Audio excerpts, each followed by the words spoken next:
Hot అంశాలపై debate news బెంచ్కి స్వాగతం. జాతీయ స్థాయి రాజకీయం ఎలా ఉండబోతోంది? అత్యవసర మార్కులు సాధించింది భారతీయ జనతా పార్టీ.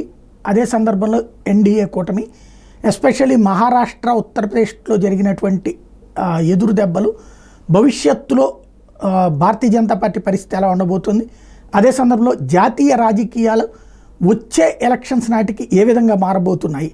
ఇప్పుడు బలం పుంజుకున్నటువంటి కాంగ్రెస్ పార్టీ ఒకవైపున తదుపరి రోజు మాదేనని చెప్తున్నటువంటి సందర్భంలో ఎలాంటి పరిణామాలు ఉండబోతున్నాయి? అంశానికి సంబంధించి మనతో మాట్లాడిన సీనియర్ జర్నలిస్ట్ సురేష్ కొచ్చర్ గారు మనతో పాటు లైన్లో ఉన్నారు. ఒకసారి ఆయనతో మాట్లాడే ప్రయత్నం చేద్దాం. నమస్తే సురేష్ గారు. నమస్కారం సాయి గారు, బాగున్నారండి? బాగున్నానండి. జాతీయ రాజకీయాల్లో ఎస్పెషల్లీ ఈ మొన్నటి రిజల్ట్ ఎవరికి పాఠం? అందరికండి, ఒక్క పార్టీ అని చెప్పలేం, కానీ మనం ఒక పార్టీని గుర్తుపెట్టుకోవాలి.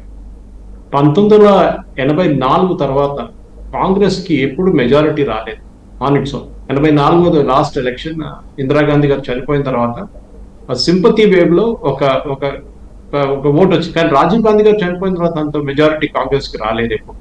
400 పార్ అనేది original slogan Congress actual 84లో.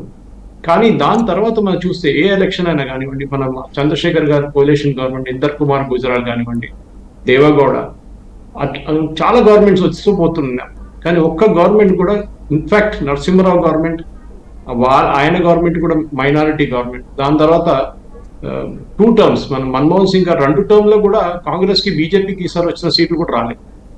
So obviously అప్పటి నుంచే ఒక కోalition గవర్నమెంట్ నడుస్తుంది. కానీ ఫస్ట్ టైం 2014లో, దాని తర్వాత 2019లో బీజేపీకి ఆన్ ఇట్స్ ఓన్ మెజారిటీ వచ్చింది. మనకందరికి తెలిసిందే. ఫస్ట్ టైం 200-300 తక్కువ ఉండి, సెకండ్ టైం 300 ఎక్కువ అయింది, 303 దాకా వెళ్ళింది. వాళ్ళ అలయన్స్ పార్ట్నర్స్ కలిపి 330+ సీట్లు వచ్చాయి. కానీ ఇక ముందుకు వెళ్తూ ఏమైంది, ఏం కాకపోతుంది. ఇప్పుడు ఈ ఎలక్షన్ కూడా చూసుకోండి. సౌత్ లో బీజేపీకి అసలు పట్టు లేదన్నారు, సౌత్ లో వాళ్ళకి పట్టు వచ్చింది. యూపీలో కాంగ్రెస్ కి అసలు ఫ్యూచరే లేదన్నారు, అక్కడ కాంగ్రెస్ సమాజ్వాదీ పార్టీ సపోర్ట్ తో గెలిచారు, అక్కడ కొన్ని సీట్లు, మంచి సీట్లు గెలిచారు. మహారాష్ట్రలో ఒరిజినల్ ఎవరు, డూప్లికేట్ ఎవరు అని తెలియకుండా అట్లనే ఉండిపోయింది. కానీ అక్కడ కూడా క్లారిటీ వచ్చేసింది, ఎవరు డూప్లికేట్ ఎవరు ఒరిజినల్. కానీ ఇప్పుడు వచ్చిన పరిస్థితికి ఎట్లా అయిపోయిందంటే, 2 మేజర్ సపోర్టింగ్ పార్టీస్, ఒకటి చంద్రబాబు నాయుడు గారు తెలుగుదేశం పార్టీ, ఇంకోటి నితీష్ కుమార్ది జేడీయూ. ఈ 2 పార్టీలు ఎన్డీఏతో ఎందుకు వచ్చారు? అది కారణం ఉంది. ఒకటి, చంద్రబాబు నాయుడు గారు కాంగ్రెస్తో చేయగలిగితే నేషనల్ లెవెల్ కానివ్వండి, ఎక్కడైనా కానివ్వండి, ఆయనకు వచ్చే ఎలక్షన్లో ఆంధ్రప్రదేశ్లో పెద్ద ప్రాబ్లం రావు, మనందరికి తెలిసిందే. ఎందుకంటే ఇప్పుడు కూడా ఆంధ్ర ప్రజలు తెలుగుదేశం పార్టీని పక్కన పెడితే కానీ కాంగ్రెస్, బీజేపీ ఇద్దరు విలన్స్ అని చెప్పుకుంటున్నారు. కానీ అప్పుడు కూడా ఈసారి బీజేపీతో పొత్తు పెట్టుకొని బీజేపీ కూడా కొన్ని సీట్లు వచ్చినాయి. కానీ కాంగ్రెస్కి ఈసారి కూడా ఆంధ్రాలో అసలు ఏ ఫ్యూచర్ లేకుండా. నితీష్ కుమార్ గారి ప్రాబ్లం ఇంకోటి. ఆయన ఆల్రెడీ చెప్పారు, నా లాస్ట్ ఎలక్షన్ 2 ఎలక్షన్స్ చెప్పుకుంటూ వస్తున్నాను. ఆయనకి తెలిసిపోయింది దీని తర్వాత ఆయన పార్టీ ఉండదు, జేడీయూ అనే పార్టీ బీహార్లో ఉండదు, అది ఐదర్ బీజేపీ తినేస్తుంది, లేకుంటే అటువైపు ఆర్జేడీ వాళ్ళు తినేస్తారు. సో ఆయనకి ఏదైనా ఒక స్టాండింగ్ కావాలంటే అది బీజేపీ తరఫు నుంచి వస్తుంది. ఆయన అసలు ఆర్జేడీని అసలు నమ్ముకోలేకపోతున్నాడు. ఇది సాయి గారి పరిస్థితి. ఇక్కడి నుంచి మనం చూస్తే ఎవరికి లెసన్స్ అంటే, దీంట్లో చాలా మటుకు బీజేపీకి కూడా లెసన్స్ ఉంది. ఏంటంటే, ఒకటి, వాళ్ళకి ఈసారి ఆర్ఎస్ఎస్ సపోర్ట్ వచ్చిందా లేదా. చాలా ఏరియాస్లో పార్టీ ఏం చెప్తున్నారంటే, పార్టీ కూడా కాదు, పార్టీ కార్యకర్తలు చెప్తున్నారు, మిగతా అక్కడున్న జనాలు చెప్తున్నారు, మా దగ్గర పన్నా ప్రముఖ్ అంటే ఆర్ఎస్ఎస్ వైపు నుంచి ఒక కాన్సెప్ట్ ఉండేది, బీజేపీ వైపు కూడా పన్నా ప్రముఖ్ అంటే ఒక పేజ్ ఎలక్షన్ది, మన ఓటర్ లిస్ట్ లో ఒక పేరు, ఒక షీట్ ఒకరికి ఇచ్చేస్తారు. దాంట్లో 40 మంది ఉంటారు, మీరు 3 సార్లు ఒక్కొక్క ఇంటికి వెళ్ళాల్సింది. వాళ్ళు ఎవరు కనిపించలేదు ఈసారి, ఎవరు కనిపించలేదు. ఎందుకు? ఓవర్ కాన్ఫిడెన్సా? మాకు ఆల్రెడీ వచ్చేసినాయి, గెలిచేసినాం, అయిపోయింది, 300+ 400 కూడా వచ్చేస్తుంది అనుకున్నారు. కానీ సడన్ గా వాళ్ళ మెయిన్ స్టేట్ యూపీలో దెబ్బతిన్నారు. అది కాకుండా మహారాష్ట్ర 10 సీట్లు, రాజస్థాన్, ఇట్లా చిన్న చిన్న స్టేట్ కొట్టుకుపోయింది అక్కడిక్కడి నుంచి. కానీ తెలంగాణ లాంటి స్టేట్లో 4 ఎక్స్ట్రా సీట్లు, అది కాకుండా కేరళలో 1 సీటు, ఏపీలో చెప్పినట్లు 2 సీట్లు, ఇట్లా వాళ్ళు ఒక్కొక్క సేవ్ చేసుకుంటూ వస్తే వాళ్ళకి ఒడిశా నెక్స్ట్ ఎగ్జాంపుల్, అక్కడ కూడా వచ్చిన తర్వాత దానికి ఫస్ట్ టైం ఒక కాన్సెప్ట్ ఎప్పుడు ఉంది సాయి గారు, మీకు గుర్తుంటుంది, ఎవరు యూపీలో గెలుస్తారు వాళ్ళే భారతదేశం పరిపాలిస్తారు చెప్తారు. కానీ ఫస్ట్ టైం యూపీలో ఓడిపోయిన పార్టీ ఈసారి సెంటర్లో ఉంది. ఇది ఈసారి ఉన్న లెసన్స్. కాంగ్రెస్ కూడా చాలా లెసన్స్ ఉంది. కాంగ్రెస్ చాలా క్లియర్గా తెలిసిపోతుంది వాళ్ళకి ఇండివిజువల్ పార్టీగా ఆల్మోస్ట్ ఒక 20 సంవత్సరాల కన్నా ఎక్కువ వాళ్ళకి ఈ చూస్తున్నాం లాస్ట్ 3 ఎలక్షన్లో వాళ్ళ 3 ఎలక్షన్ టాలీ కండక్ట్ చేసుకుంటే కూడా ట్రిపుల్ ఫిగర్స్కి వెళ్ళలేకపోతున్నారు 3 డిజిట్లకి. ఈసారి కూడా 99లో ఆగిపోయింది. 44 ఉండే, 55 ఉండే, ఈసారి 99. కాంగ్రెస్కి అలైస్ మీద డిపెండెన్స్ చాలా ఎక్కువైంది. వాళ్ళు డిఎంకే కానివ్వండి, ఆర్జేడీ కానివ్వండి, సమాజ్వాదీ పార్టీ, ఈ పార్టీల మీద వాళ్ళ డిపెండెన్సీ చాలా పెరిగింది. మీరు అన్ని స్టేట్లను చూడండి, ఎక్కడెక్కడ కాంగ్రెస్ మేజర్గా గెలిచారు అక్కడన్నీ సమాజ్వాదీ పార్టీ సపోర్ట్ ఉండే, మహారాష్ట్రలో ఎన్సీపీ ఉద్ధవ్ ఠాక్రే సపోర్ట్ ఉండే, డిఎంకే సపోర్ట్ తమిళనాడులో ఉండే. ఇదన్నీ చూసిన తర్వాత 1-2 స్టేట్లోనే కాంగ్రెస్ వాళ్ళ ఓన్ స్ట్రెంగ్త్ మీద పోటీ చేశారు. ఒకటి కేరళ అని చెప్పుకోవచ్చు, ఇంకోటి కర్ణాటక. మిగతా ఏ రాష్ట్రంలో వాళ్ళకి ఆన్ దేర్ ఓన్ వాళ్ళు గెలవలేకపోతున్నారు. అది చాలా పరిస్థితి, దారుణమైన పరిస్థితి కాంగ్రెస్. ఇన్ఫాక్ట్ జమ్మూ కాశ్మీర్లో కాంగ్రెస్ ఎక్కడ లేదు. ఆలోచించండి, ఒక టైంలో వాళ్ళ ఓన్ అలయన్స్ పార్ట్నర్స్ వాళ్ళని పట్టించుకోవట్లేదు. అది పెద్ద ప్రాబ్లం అయిపోయింది. నార్త్ ఈస్ట్ మొత్తం వాళ్ళ చేతి నుంచి ఎప్పుడో వెళ్ళిపోయింది. సో కాంగ్రెస్ కూడా ప్రాబ్లం, బీజేపీ కూడా ఒక లెసన్ ఈ ఎలక్షన్ నుంచి వస్తాయి. రైట్. అంటే కాంగ్రెస్ పార్టీ అయితే ఇప్పుడు 99కి వచ్చాము, ప్లస్ గతంతో పోల్చుకుంటే మెరుగుపడటంతో పాటుగా బీజేపీని కంట్రోల్ చేయగలిగాం ఇతర మిత్రపక్షాలతో కలిపి అన్నటువంటి కాన్ఫిడెన్స్తో ఉంది. ఈ పరిస్థితి కాంగ్రెస్ పార్టీ మళ్ళీ ఏది గతంలో కనీసం మన్మోహన్ సింగ్ తరహా ప్రభుత్వం ఏర్పాటుకి భవిష్యత్తులో అవకాశం ఉంటుందా? దానికి వాళ్ళకి మినిమం ఒక 150 నుంచి 180 సీట్లు రావాలి సాయి గారు. ఎందుకంటే మీ అలయన్స్ మిమ్మల్ని సీరియస్గా, ఇప్పుడు బీజేపీని కూడా ఎంతో సీరియస్ ఎందుకు తీసుకున్నారంటే వాళ్ళకి చాలా క్లియర్గా తెలిసిపోయింది బీజేపీ దగ్గర వాళ్ళ ఆన్ దేర్ ఓన్ వాళ్ళకి 240 స్థానాలు ఉన్నాయి వాళ్ళ దగ్గర. దాని తర్వాత next biggest party Congress 99. Gap చూడండి, ఆల్మోస్ట్ 141 సీట్ల గ్యాప్ ఉంది. మీరు భారతదేశం పరిపాలిస్తున్నట్టు రేపు బీజేపీకి అడ్వాంటేజ్ ఇక్కడ ఏమొచ్చింది సాయి గారు ఈసారి అంటే, దీనికన్నా కింద మేము వెళ్ళలేము, ఇది మా బెస్ట్ పర్ఫార్మెన్స్ అని ఈసారి చూసుకున్నారు వాళ్ళు. నెక్స్ట్ టైం వాళ్ళు యూపీ డెఫినెట్లీ కాన్సన్ట్రేట్ చేయబోతున్నారు. యూపీలో వాళ్ళు ఎక్కడ వాళ్ళ గ్రౌండ్ పోయిందో అది డెఫినెట్లీ వాళ్ళు రివ్యూ చేస్తున్నారంట. ఆర్ఎస్ఎస్ వాళ్ళు మాట్లాడారు దాని గురించి. మన ఇప్పుడు పాలక్కాడ్లో ఒక మీటింగ్ జరగబోతుంది, ఆర్ఎస్ఎస్ వాళ్ళ సిస్టర్ ఆర్గనైజేషన్స్ అందరిని పిలిపించి, దాంట్లో జేపీ నడ్డా గారిని, బిఎల్ సంతోష్ గారిని పిలిపించారు వాళ్ళు. సో డెఫినెట్లీ ఒక మంథనం జరుగుతుంది. కానీ మీరు చెప్పినట్టు చాలా క్రూషియల్ 2-3 స్టేట్లో ఎలక్షన్ రాబోతుంది. దాంట్లో ఒకటి మహారాష్ట్ర. ఆ ఎలక్షన్లో బీజేపీ గెలవకపోతే వాళ్ళ క్రెడిబిలిటీ మహారాష్ట్రలో పెద్దగా దెబ్బతింది. ఈసారి కూడా అంతే. ఎందుకంటే ఒరిజినల్ ఎవరు, డూప్లికేట్ ఎవరు అని చాలా పెద్ద గొడవ నడుస్తుంది. ఎన్సీపీ డూప్లికేట్ ఎవరు, షిండే గారు డూప్లికేటా లేకుంటే ఉద్ధవ్ ఠాక్రే ఒరిజినలా ఎవరు అని కూడా తెలియట్లేదు. సో బీజేపీ ఒడిశాలో అడాప్ట్ చేసిన స్ట్రాటజీ మహారాష్ట్రలో చేయాలన్నా, వాళ్ళు ఒంటరిగా పోటీ చేస్తే వాళ్ళు గెలవచ్చా, ఇదన్నీ ప్రశ్నలు వస్తాయి. ఎందుకంటే ఈసారి షిండే దగ్గర నుంచి బీజేపీకి ఎక్కువ ఓటు రాలేదు. ఈసారి వచ్చిన సీట్లు మహారాష్ట్రలో అన్ని బీజేపీ గెలుచుకున్న సీట్లే. ఎన్సీపీ తరఫు నుంచి అస్సలు ఏం రాలేదు. దానికోసం వాళ్ళకి చూడండి, వాళ్ళ క్యాబినెట్లో కూడా ఒక పోస్ట్ కూడా ఇవ్వలేదు వాళ్ళకి. అది చాలా ఇంపార్టెంట్. సో కాంగ్రెస్ బీజేపీని ఛాలెంజ్ చేయాలంటే బీజేపీ కాంగ్రెస్ ఆల్మోస్ట్ 185 నుంచి 195 స్థానాలు వాళ్ళు డైరెక్ట్ పోటీ ఉంటుంది. ఈసారి 230కి వెళ్ళింది. దాన్ని ఈసారి కాంగ్రెస్ బాగా పర్ఫామ్ చేశారు, ఎస్పెషల్లీ ఉత్తరప్రదేశ్, రాజస్థాన్, కర్ణాటకలో. ఇట్లాంటి పరిస్థితుల్లో డైరెక్ట్ కాంటెస్ట్ ఉన్న ప్లేస్లో బీజేపీకి ఓడిస్తేనే కాంగ్రెస్కి హోప్ ఉంటుంది. దానికి కాంగ్రెస్ ఇప్పుడున్న 99 స్థానాల నుంచి 160 నుంచి 180 సీట్లకు వస్తే అప్పుడే కాంగ్రెస్కి ఒక బీజేపీని ఛాలెంజ్ చేయడానికి ఒక మారల్ అథారిటీ ఉంటుంది సాయి. రైట్. అంటే సాధారణంగా భారతీయ జనతా పార్టీ అయినా ఎవరైనా సరే ఒకసారి ఒక హోప్ లూజ్ అయితే మళ్ళీ పుంజుకోవడం సాధ్యం. ఎందుకంటే ఓ పక్కన మిగతా మీడియా అంతా ఒకవైపు నుండి, ఎస్పెషల్లీ ఈ టైంలో భారతీయ జనతా పార్టీ పడిపోయింది, పరిస్థితి అయిపోయింది అన్నటువంటి ఒక టెంపర్ క్రియేట్ చేస్తున్న సందర్భంలో నెక్స్ట్ పరీక్ష ఉత్తరప్రదేశ్ కాబోతోంది. ఉత్తరప్రదేశ్లో కాంగ్రెస్ పార్టీ వీళ్ళు కలిసి అనుసరించిన వ్యూహం ప్రధానంగా సామాజిక సమీకరణాలు, సోషల్ ఇంజనీరింగ్, దాన్ని దెబ్బ కొట్టగలిగేటటువంటి సత్తా బీజేపీ దగ్గర ఉంటుందా? ఈసారి జరిగింది ఏమంటే సాయి గారు, చాలా మట్టుకు ఎస్సీస్ కానివ్వండి, ఓబీసీస్ కానివ్వండి బీజేపీ వైపు నుంచి వెళ్ళిపోయారు. ఎస్టీస్ బీజేపీతోనే ఉన్నారు. కానీ ఇంకోటి ముస్లిం కన్సాలిడేషన్ జరిగింది ఒకవైపు. అంటే ముస్లింస్ అందరు కలిసి ఈసారి చూడండి, ఎంఐఎం కూడా పోటీ చేయలేదు ఈసారి యూపీలో.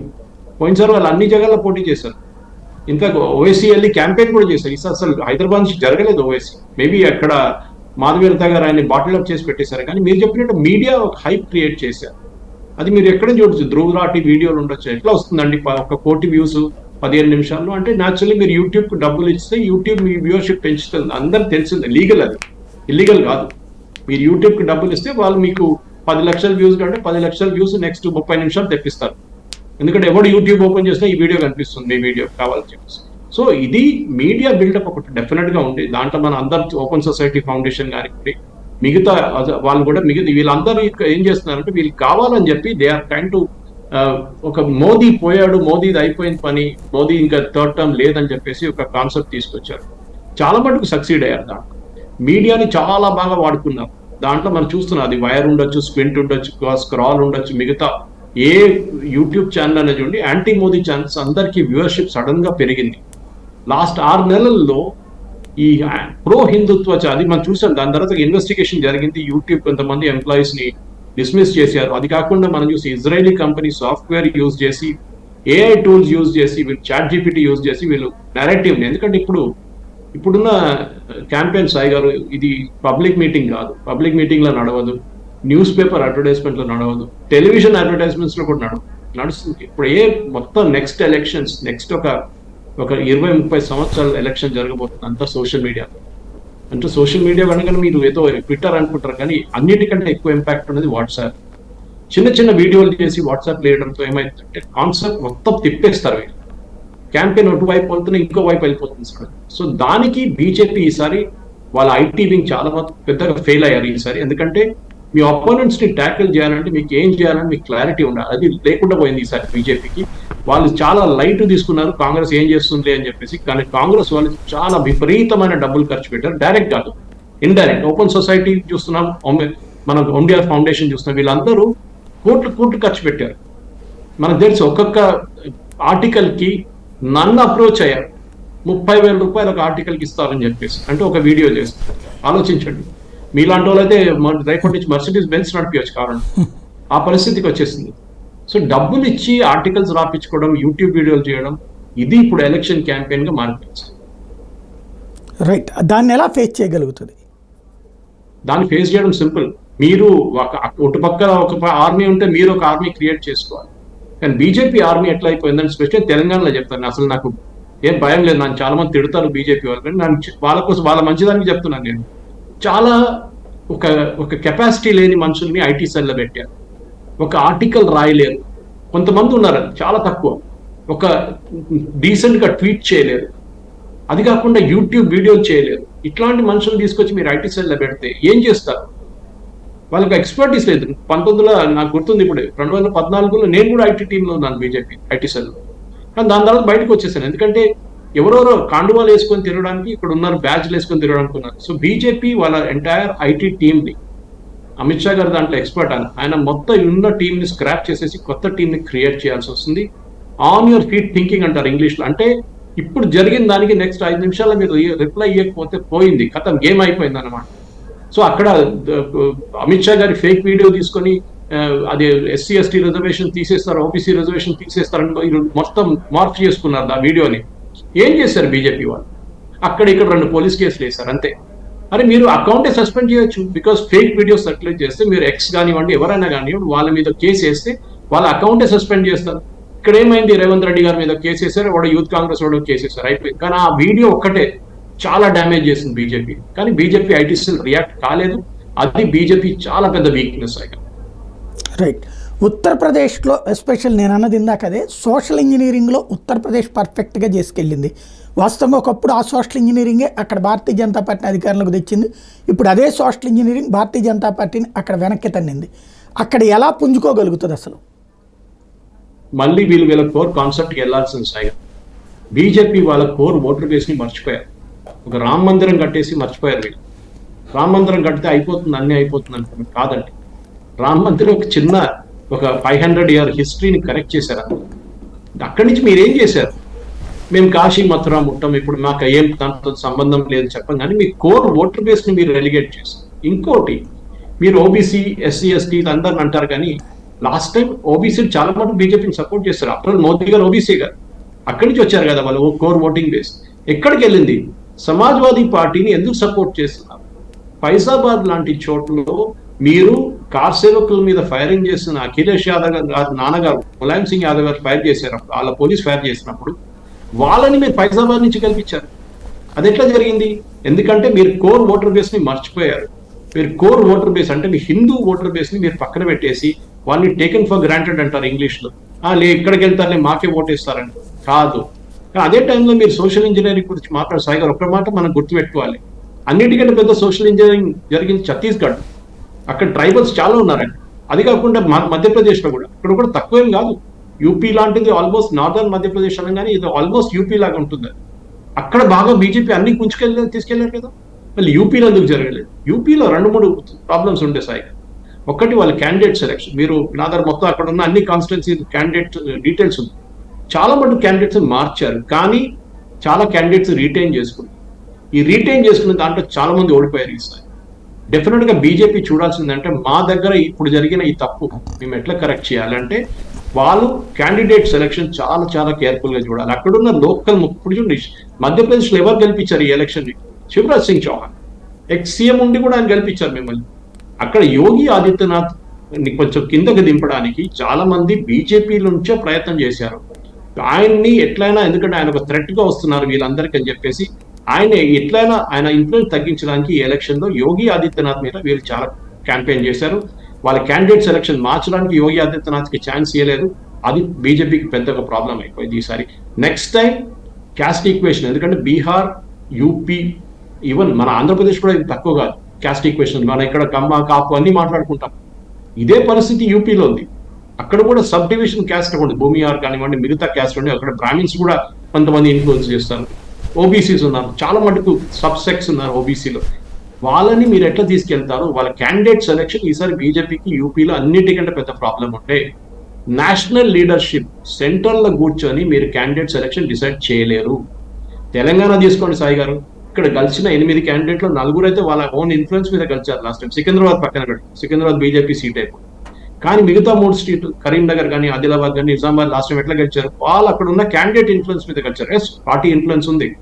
ఈసారి చూడండి, ఈ 4 ఈసారి గెలిచింది ఎట్లా గెలిచారు? డికే అరుణ ఆమె ఇన్ఫ్లుయెన్స్, కొండా విశ్వేశ్వరరెడ్డి ఆయన ఇన్ఫ్లుయెన్స్, రఘునందన్ రావు సరే పార్టీ చాలా హెల్ప్ చేస్తుంది ఆయన మెదక్కి. ఇట్లాంటి పరిస్థితుల్లో బీజేపీ ఎట్లా కలుసుకుంటూ వస్తుంది అంటే డెఫినెట్లీ బీజేపీకి ఉన్న ఇన్ఫ్లుయెన్స్. ఈట్ల రాజేందర్ గారు ఎట్లా గెలిచారు? మల్కాజిగి ఇలాంటి కాన్స్టిట్యున్సీలో ఆయన ఫస్ట్ టైం వచ్చిన మనిషి. అఫ్ కోర్స్ చాలా మంది ఆయన నాన్ లోకల్ అని చెప్పారు. సో క్యాస్ట్ ఈక్వేషన్ చాలా ఇంపార్టెంట్. ఎందుకంటే ఎంత చదువుకున్నాడో కానీ లాస్ట్ బయట కలిసినాడు మీ ఓడు మా ఓడు అని మాట్లాడు. రైట్. మహారాష్ట్ర పరిస్థితి ఏంటి? అసలు పుంజుకునే పరిస్థితి ఉంటుందా? చాలా కష్టం. ఈ పరిస్థితిలో చాలా కష్టం. ఒకటే నేను చెప్పిన స్ట్రాటజీ ఒకటే ఉండాలి. బీజేపీ డిసైడ్ చేయాలి, మేము ఎక్కువ సీట్లు పోటీ చేస్తాం. ఎందుకంటే స్ట్రైక్ రేట్ బీజేపీది ఇప్పుడు కూడా బాగుంది, కానీ ఈసారి అంత బాగాలేదు. పోయినసారి ఇంకా బాగుంటాయి. శివసేనకి ఎక్కువ సీట్లు ఇచ్చారు లాస్ట్ టైం. దాంతో వాళ్ళు శివసేన గెలవలేకపోయారు, బీజేపీ ఎక్కువ సీట్లు రాలేదు లాస్ట్. ఈసారి కూడా అంతే జరిగింది, కానీ ఈసారి బీజేపీ టాలీ పడిపోయింది. దాంట్లో 2-3 కారణాలు ఉన్నాయి మా మహారాష్ట్రలో సాయి గారు. ఒకటి మరాఠా రిజర్వేషన్ ఇష్యూ ఒకటి, దానికి పార్టీ పర్ఫార్మెన్స్ ఏం సంబంధం లేదు. మరాఠాలకి రిజర్వేషన్ ఇవ్వాలంటే సుప్రీంకోర్టులో ఆల్రెడీ ఆ స్టే చేసింది. 2-3 సార్లు ట్రై చేశారు రిజర్వేషన్ కోసం. కాంగ్రెస్ వాళ్ళు మేము ఇస్తాం అంటున్నారు, కానీ వాళ్ళు కూడా ఇవ్వలేరు. వాళ్ళకి తెలుసు సుప్రీంకోర్టులో పడిన కేసు మరాఠా రిజర్వేషన్ బ్యాక్వర్డ్నెస్ లేదని మరాఠా అక్కడున్న మహారాష్ట్ర గవర్నమెంట్ ప్రూవ్ చేయలేకపోయారు. రెండోది అక్కడున్న ఆనియన్ ప్రైసెస్, అది చాలా ప్రాబ్లం ఉల్లిపాయలకి. అది ఎక్స్పోర్ట్ బ్యాన్ పెట్టారు. దాంతో 3-4 కాన్స్టిట్యున్సీ ఎఫెక్ట్ అయింది. రసంగా పక్కన ఉన్న అన్ని కాన్స్టిట్యున్సీ మీకు ఎఫెక్ట్ అయింది. ఎక్స్పోర్ట్ బ్యాన్ పెట్టారు ఎందుకంటే డొమెస్టిక్ మార్కెట్లో ఇక్కడ ఇండియాలో ఉన్న మార్కెట్లో రేట్లు తగ్గించాలని చెప్పి ఉల్లిపాయల రేట్లు ఎక్స్పోర్ట్ బ్యాన్ పెట్టారు. ఎక్స్పోర్ట్ బ్యాన్ లిఫ్ట్ చేసిన తర్వాత కూడా 40% దాని మీద ఎక్స్పోర్ట్ డ్యూటీ పెట్టారు. అది ఒక భారతీయ జనతా పార్టీ కొంచెం సీరియస్ గా విచారించాలి. కానీ ఒక ప్రాబ్లం ఉంది, మీకు గుర్తుంటుంది సాయి గారు, కొన్ని పార్టీలు అయితే ఎలక్షన్ ఓడిపోయారు ఉల్లిపాయల ధరల మీద. అది బీజేపీ డెఫినెట్ గా రిస్క్ తీసుకోరు నేషనల్ లెవెల్. పోతే పోయింది 4 సీట్లు మహారాష్ట్ర, కానీ మేము ఉల్లిపాయల రేట్లు ఎక్కువ చేయము ఇక్కడ. కానీ at the same time next sugar crisis మహారాష్ట్రలో యూపీలా కాదు. యూపీలో యోగి ఆదిత్యనాథ్ వచ్చిన తర్వాత అక్కడ ఉన్న మిల్లర్స్ దగ్గర, మన ఆంధ్ర తెలంగాణలో ఉన్న ఇక్కడ రైస్ ప్యాడీ కల్టివేషన్ ప్రాబ్లం లాగానే మహారాష్ట్రలో షుగర్ ప్రైసెస్ కి అక్కడున్న మిల్లర్స్ వాళ్ళకి డబ్బులు ఇవ్వట్లేదు టైంలో, షుగర్ కేన్ వాళ్ళకి, రైతులకి. యూపీలో సార్ట్అవుట్ చేసుకున్నారు చాలా మంచిగా. యూపీలో ఒక టైం డెడ్ లైన్ పెట్టారు, ఇన్ని రోజులు పేమెంట్ చేయాలని చెప్పేసి మిల్లర్స్ దగ్గర. అది మహారాష్ట్ర జరిగింది. సో అక్కడ ఒక 3-4 కాన్స్టిట్యున్సీ బీజేపీ చేతించిపోయింది. సో మరాఠా రిజర్వేషన్, ఉల్లిపాయల ధర, షుగర్ ప్రాబ్లం, ఈ 3. ఎందుకంటే షుగర్ అనేది కంట్రోల్ చేస్తే శరద్ పవార్ కంప్లీట్ ఆయన చేతిలో ఉంది. అది ఉల్లిపాయలేమో అది నార్మల్ వీళ్ళిద్దరు షిండే ఫ్యాక్షన్ కానివ్వండి, శివసేన ఫ్యాక్షన్ కొట్టుకుంటారు అక్కడ కూడా శరద్ పవార్ ఇన్ఫ్లుయెన్స్ చాలా మటుకు. ఇది మెయిన్ ప్రాబ్లం. ఇప్పుడు జరిగింది ఏంటంటే, ఇప్పుడు ప్రాబ్లం శరద్ పవార్ గారికి తెలిసిపోయింది ఆయనకి ఇంకా ఎక్కువ టైం లేదు. సారీ, ఆయన హెల్త్ అంత బాగాలేదు. నవీన్ పట్నాయక్ గురించి మాట్లాడతారు. శరద్ పవార్ తెలిసిపోయింది. ఆయనకు కూడా ఒక డౌట్ ఉంది, ఇప్పుడు నేను పోయిన తర్వాత ఏమవుతుంది పార్టీది. సుప్రియా సూలే మెయింటైన్ చేయకపోతుంది, ఎందుకంటే అజిత్ పవార్ పార్టీ నుంచి వెళ్ళిపోయాడు. ఆయన్ని రిటర్న్ తీసుకురావాలన్నా అదొక మంతనం జరుగుతుంది అక్కడ. సో డెఫినెట్ నెక్స్ట్ ఎలక్షన్ వచ్చేదాకా బీజేపీకి ఇప్పుడు ఎక్కువ రోజులు కూడా లేవు. ఒక నవంబర్ డిసెంబర్లో ఎలక్షన్ రావాల్సింది మధ్యప్రదేశ్, మహారాష్ట్రలో. ఏం చేస్తారనేది బీజేపీ చాలా చాలా సీరియస్ గా ఆలోచించాల్సింది. ఎవరిని డ్రాప్ చేయాలి? అజిత్ పవార్ని డ్రాప్ చేస్తే బీజేపీకి ఎక్కువ నష్టం లేదు, ఎందుకంటే ఎక్కువ వాళ్ళకి ఈసారి కూడా చూస్తే ఏమొచ్చింది, వాళ్ళకి ఒక సీట్ వచ్చింది అంతే కదా, వాళ్ళకి ఏం రాదు వాళ్ళకి ఎక్కువ. కానీ షిండే ఫ్యాక్షన్ కన్నా ఎక్కువ ఉద్ధవ్ ఠాక్రే ఫ్యాక్షన్ బాగుంటుందా, ఉద్ధవ్ ఠాక్రేని రిటర్న్ తీసుకురాగలరా? అట్లంటే బీజేపీ ఇంగ్లీష్లో చెప్తారు you have to swallow bitter పిల్ అని. అంటే మీరు ఒకసారి వాళ్ళ పార్టీ నుంచి పంపించిన తర్వాత మళ్ళీ రిటర్న్ తీసుకోవడం అంటే అదొక బీజేపీకి మహారాష్ట్ర యూనిట్ గా పెద్ద ఇన్సల్ట్. అండ్ దేవేందర్ ఫడ్నవీస్, ఆయన ప్రాబ్లం ఏంటంటే ఈజ్ అ బ్రాహ్మిన్. అక్కడ మరాఠాస్, ఇక్కడేమో ఓబీసీస్ చాలా మటుకు మహారాష్ట్రలో కూడా ఉన్నారు. ఈ డివిజన్ అంటే కొత్తగా ఫేస్ ని తీసుకుని బీజేపీ దగ్గర మహారాష్ట్రలో కొత్త ఫేస్ లేరేమో. ఉన్న టాలెస్ట్ లీడర్ దేవేందర్ ఫడ్నవీస్ గారు. అక్కడ ప్రాబ్లం. దీనికన్నా ముందు గోపీనాథ్ ముండే గారు ఉండే, కానీ ఆయన చనిపోయిన తర్వాత ఇంకా ఎవరు రీప్లేస్ చేయలేదు ఆయన ప్లేస్ లో. ఆయన కూతురు కూడా అంత పెద్ద పర్ఫార్మెన్స్ ఏం చేయలేదు. సో డెఫినెట్ గా బీజేపీకి మహారాష్ట్ర పెద్ద ఛాలెంజ్ కాబోతుంది. నెక్స్ట్ బీజేపీ ప్రెసిడెంట్ ఎవరైతారో కానీ వాళ్ళకి దీని మీద చాలా సీరియస్ గా ఆలోచించాల్సి. అంటే నితిన్ గడ్కరీని ఎందుకు తీసుకురాకూడదు అక్కడ? సాయి గారు మీకు తెలుసు అక్కడ ఉన్న పాలిటిక్స్. నితిన్ గడ్కరీ గారు ఒక మాస్ లీడర్ కాదు, ఆయన ఆర్ఎస్ఎస్ ఫేవరెట్. కానీ మాస్ లీడర్ కాదు. మాస్ లీడర్ ఎట్లా ఉండాలంటే, మీరు ఇప్పుడు అది మహారాష్ట్రలో మాస్ లీడర్స్ అని ఒక శరద్ పవార్ గారు ఒక్కరే ఉన్నారు. ఒక టైంలో బాలాసాహెబ్ ఠాక్రే గారు ఉన్నారు మాస్ లీడర్ అంటే ఆయన. ఆ మాస్ లీడర్షిప్ మహారాష్ట్రలో లేదు. సో డెఫినెట్ గా మీరు అడిగిన ప్రశ్నకి ఇప్పుడు ఏం చేస్తారు అక్కడ, ఎక్కడ లీడర్షిప్ వస్తుంది, ఎక్కడ కొత్త లీడర్షిప్? నితిన్ గడ్కరీ గారిని తీసుకొస్తే ఆయన ఏం చేస్తారు? ఆయన నాగ్పూర్లో ఇన్ఫ్లుయెన్స్ ఉంది, కానీ నాగ్పూర్లో బీజేపీ ఆర్ఎస్ఎస్ హెడ్ క్వార్టర్స్ కూడా ఉంది అంతే, ఇంకేది. ఇప్పుడు కూడా జరిగిన ఎలక్షన్ తర్వాత మనం చూసాం, లుటియన్స్ మీడియా చాలా మట్టుకు పుకారు లేపారు, మోదీ గారు ఈసారి రారు, ఈసారి గడ్కరీ గారు వస్తారు. కానీ ఆర్ఎస్ఎస్ కూడా తెలుసు ఆయన ఇన్ఫ్లుయెన్స్ ఎక్కడ దాకా ఉంది, ఆయన ఎంత చేయగలడని వాళ్ళకి క్లియర్ గా తెలుసు. గడ్కరీ గారిని తీసుకొచ్చి ఐ డోంట్ థింక్ బీజేపీ వాళ్ళ పర్ఫార్మెన్స్ ఇంప్రూవ్ చేయాలి, ఎందుకంటే వాళ్ళకి కావాల్సిన ఒక మాస్ లీడర్. అది ఇప్పుడు వాళ్ళ దగ్గర ఆ లీడర్ లేరు. బెస్ట్ పాసిబుల్ లీడర్ వాళ్ళ దగ్గర ఉంది దేవేందర్ ఫడ్నవీస్ గారు, ఇంకెవరు లేరండి. ఉద్ధవ్ ఠాక్రేని వెనక్కి తీసుకొచ్చి షిండేని పక్కన పెట్టేటటువంటి రాజకీయం చేసే ధైర్యం చేస్తుందా? డౌట్ఫుల్. ఫస్ట్ ఉద్ధవ్ ఠాక్రే రాడు, ఎందుకంటే ఆయన ఫస్ట్ కండిషన్ ఏం పెడతా అంటే, నేను వస్తే నేనే ముఖ్యమంత్రి, నేనే అన్ని చూసుకుంటాను, ఇక్కడ నేనే డిసైడ్ చేస్తాను సీట్. అది అయిపోయింది. ఆ సీట్, ఆ స్టేజ్ మారిపోయింది. ఏం చేయలేరు బీజేపీ. చేసింది తప్ప చేసింది మంచిదా ఏం చెప్పలేదు. ఫ్యూచర్ గ్రోత్ కి పాసిబిలీ బీజేపీకి మంచి పని చేశారు, కానీ ఇప్పుడున్న ప్రెసెంట్ సర్కమ్స్టాన్స్, ఇప్పుడున్న పరిస్థితుల్లో బీజేపీ అది ఆ మూవ్ చేసింది. డెఫినెట్ గా వాళ్ళు ఎక్కువ సీట్లు గెలిచారు, కానీ మళ్ళీ కూడా ఉద్ధవ్ ఠాక్రేని ముఖ్యమంత్రి చేశారు. అది వాళ్ళు చేసిన పెద్ద తప్పు. అప్పుడే వాళ్ళు నో అని చెప్పారు, చేయలేదు. దాని తర్వాత ఉద్ధవ్ ఠాక్రే నడిమిట్లో బీజేపీకి గొడవ. దాంట్లో మనం చూసాం చాలా మటుకు కొత్త గవర్నమెంట్ ట్రై చేశారు బీజేపీ, అది పడిపోయింది 2 రోజులు. అది కాకుండా మళ్ళీ ఇంకో గవర్నమెంట్ ఫామ్ చేయాలని చెప్పి షిండేని స్ప్లిట్ చేశారు. కానీ షిండే ఇన్ఫ్లుయెన్స్ చాలా తక్కువ. ఇంకోటి, మీరు చాలా రీజనల్ లీడర్స్ కూడా నెగ్లెక్ట్ చేశారు. నారాయణ రాణే, ఛగన్ భుజ్బల్ గారు, వాళ్ళని వీళ్ళు కంప్లీట్ గా నెగ్లెక్ట్ చేశారు. వాళ్ళకి ఇన్ఫ్లుయెన్స్ ఉంది, కొంకన్ ఏరియా కానివ్వండి, మహారాష్ట్ర, ముంబై బయట నుంచి వాళ్ళకి చాలా ఇన్ఫ్లుయెన్స్. విదర్భ వైపు చూడండి, ఈసారి బీజేపీ ఎక్కడెక్కడ ఓడిపోయిందండి. ఈవెన్ మన హైదరాబాద్ దగ్గర ఉన్న లాతూర్, ఉస్మానాబాద్, అక్కడ అన్ని వాళ్ళ చాలా వీక్ పర్ఫార్మెన్స్ ఉండే ఈసారి. సో బీజేపీ కొత్త లీడర్లు అంటే వాళ్ళ రీజనల్ సత్రం. మహారాష్ట్ర ఇప్పుడు ఎప్పుడైనా చూడండి, మహారాష్ట్రలో ఒక శివసేననే ఒక కన్సాలిడేటెడ్ పార్టీగా ఉంది. ఒక 20 సంవత్సరాల ముందు బీజేపీ వాజ్ నథింగ్. అక్కడ ఏం లేదు బీజేపీకి.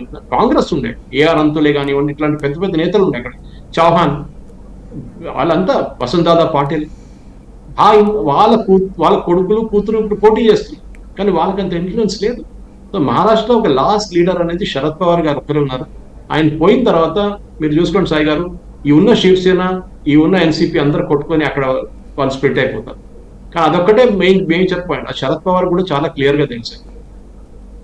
రైట్. రాజస్థాన్ వాస్తవంగా క్రిందసారి క్లీన్ స్వీప్ అయింది. ఈ దఫా ఎందుకు ఎదురు దెబ్బ తగిలింది? ఆశించిన రిజల్ట్ ఎందుకు రాలేదు అక్కడ?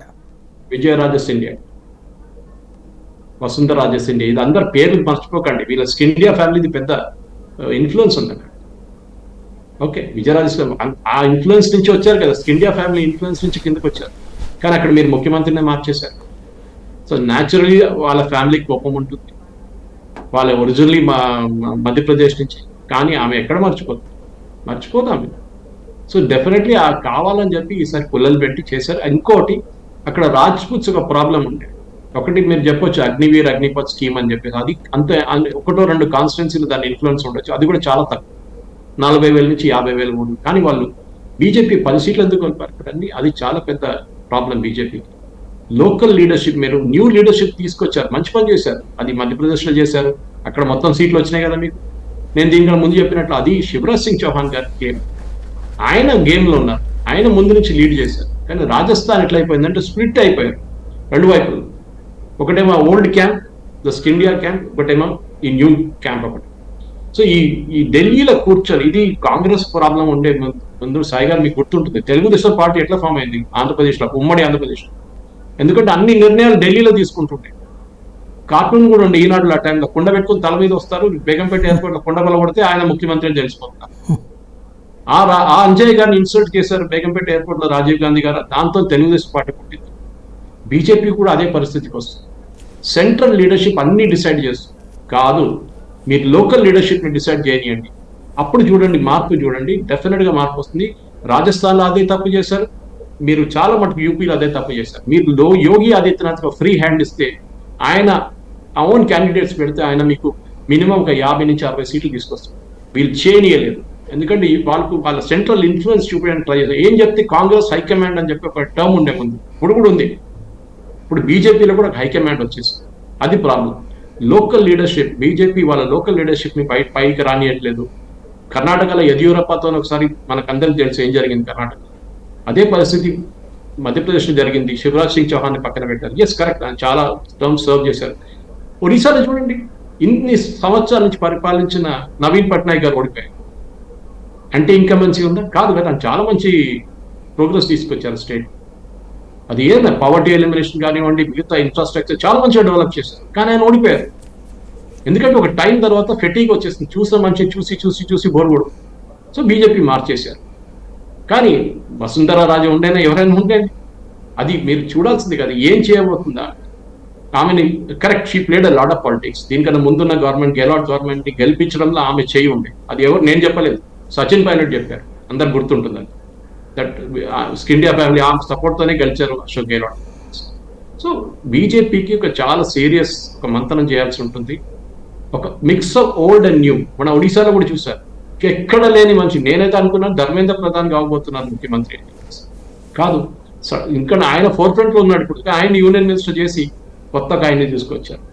అది ఎక్కడి దాకా సక్సీడ్ అవుతుంది? ఆయన ఈ కొత్త వాళ్ళు తీసుకొచ్చే ప్రాబ్లం ఏంటి సాయి గారు అంటే, లీడర్షిప్ లేదు, మాస్ బేస్ లేదు. ఆలోచించండి, రాజశేఖర రెడ్డి గారి తర్వాత రోసే గారు వచ్చారు, ఫెయిల్ అయ్యారు. కిరణ్ కుమార్ రెడ్డి గారు వచ్చారు, ఫెయిల్ అయ్యారు. ఎందుకు? మాస్ బేస్ లేదు వాళ్ళకి ఉన్నది వాళ్ళ పార్టీ సపోర్టర్స్ కొంతమంది, అంతే. అది ముఖ్యమంత్రి కుర్సీ ఉన్నదాకా ఉంటుంది. కేసీఆర్ చూడండి పాప, ఇప్పుడు ఒక్కడు పట్టించుకోవట్లేదు ఆయన. లేకుండా ప్రగతి భవన్ బయట లైన్, ఫామ్ హౌస్ బయట లైన్ ఉంటుంది.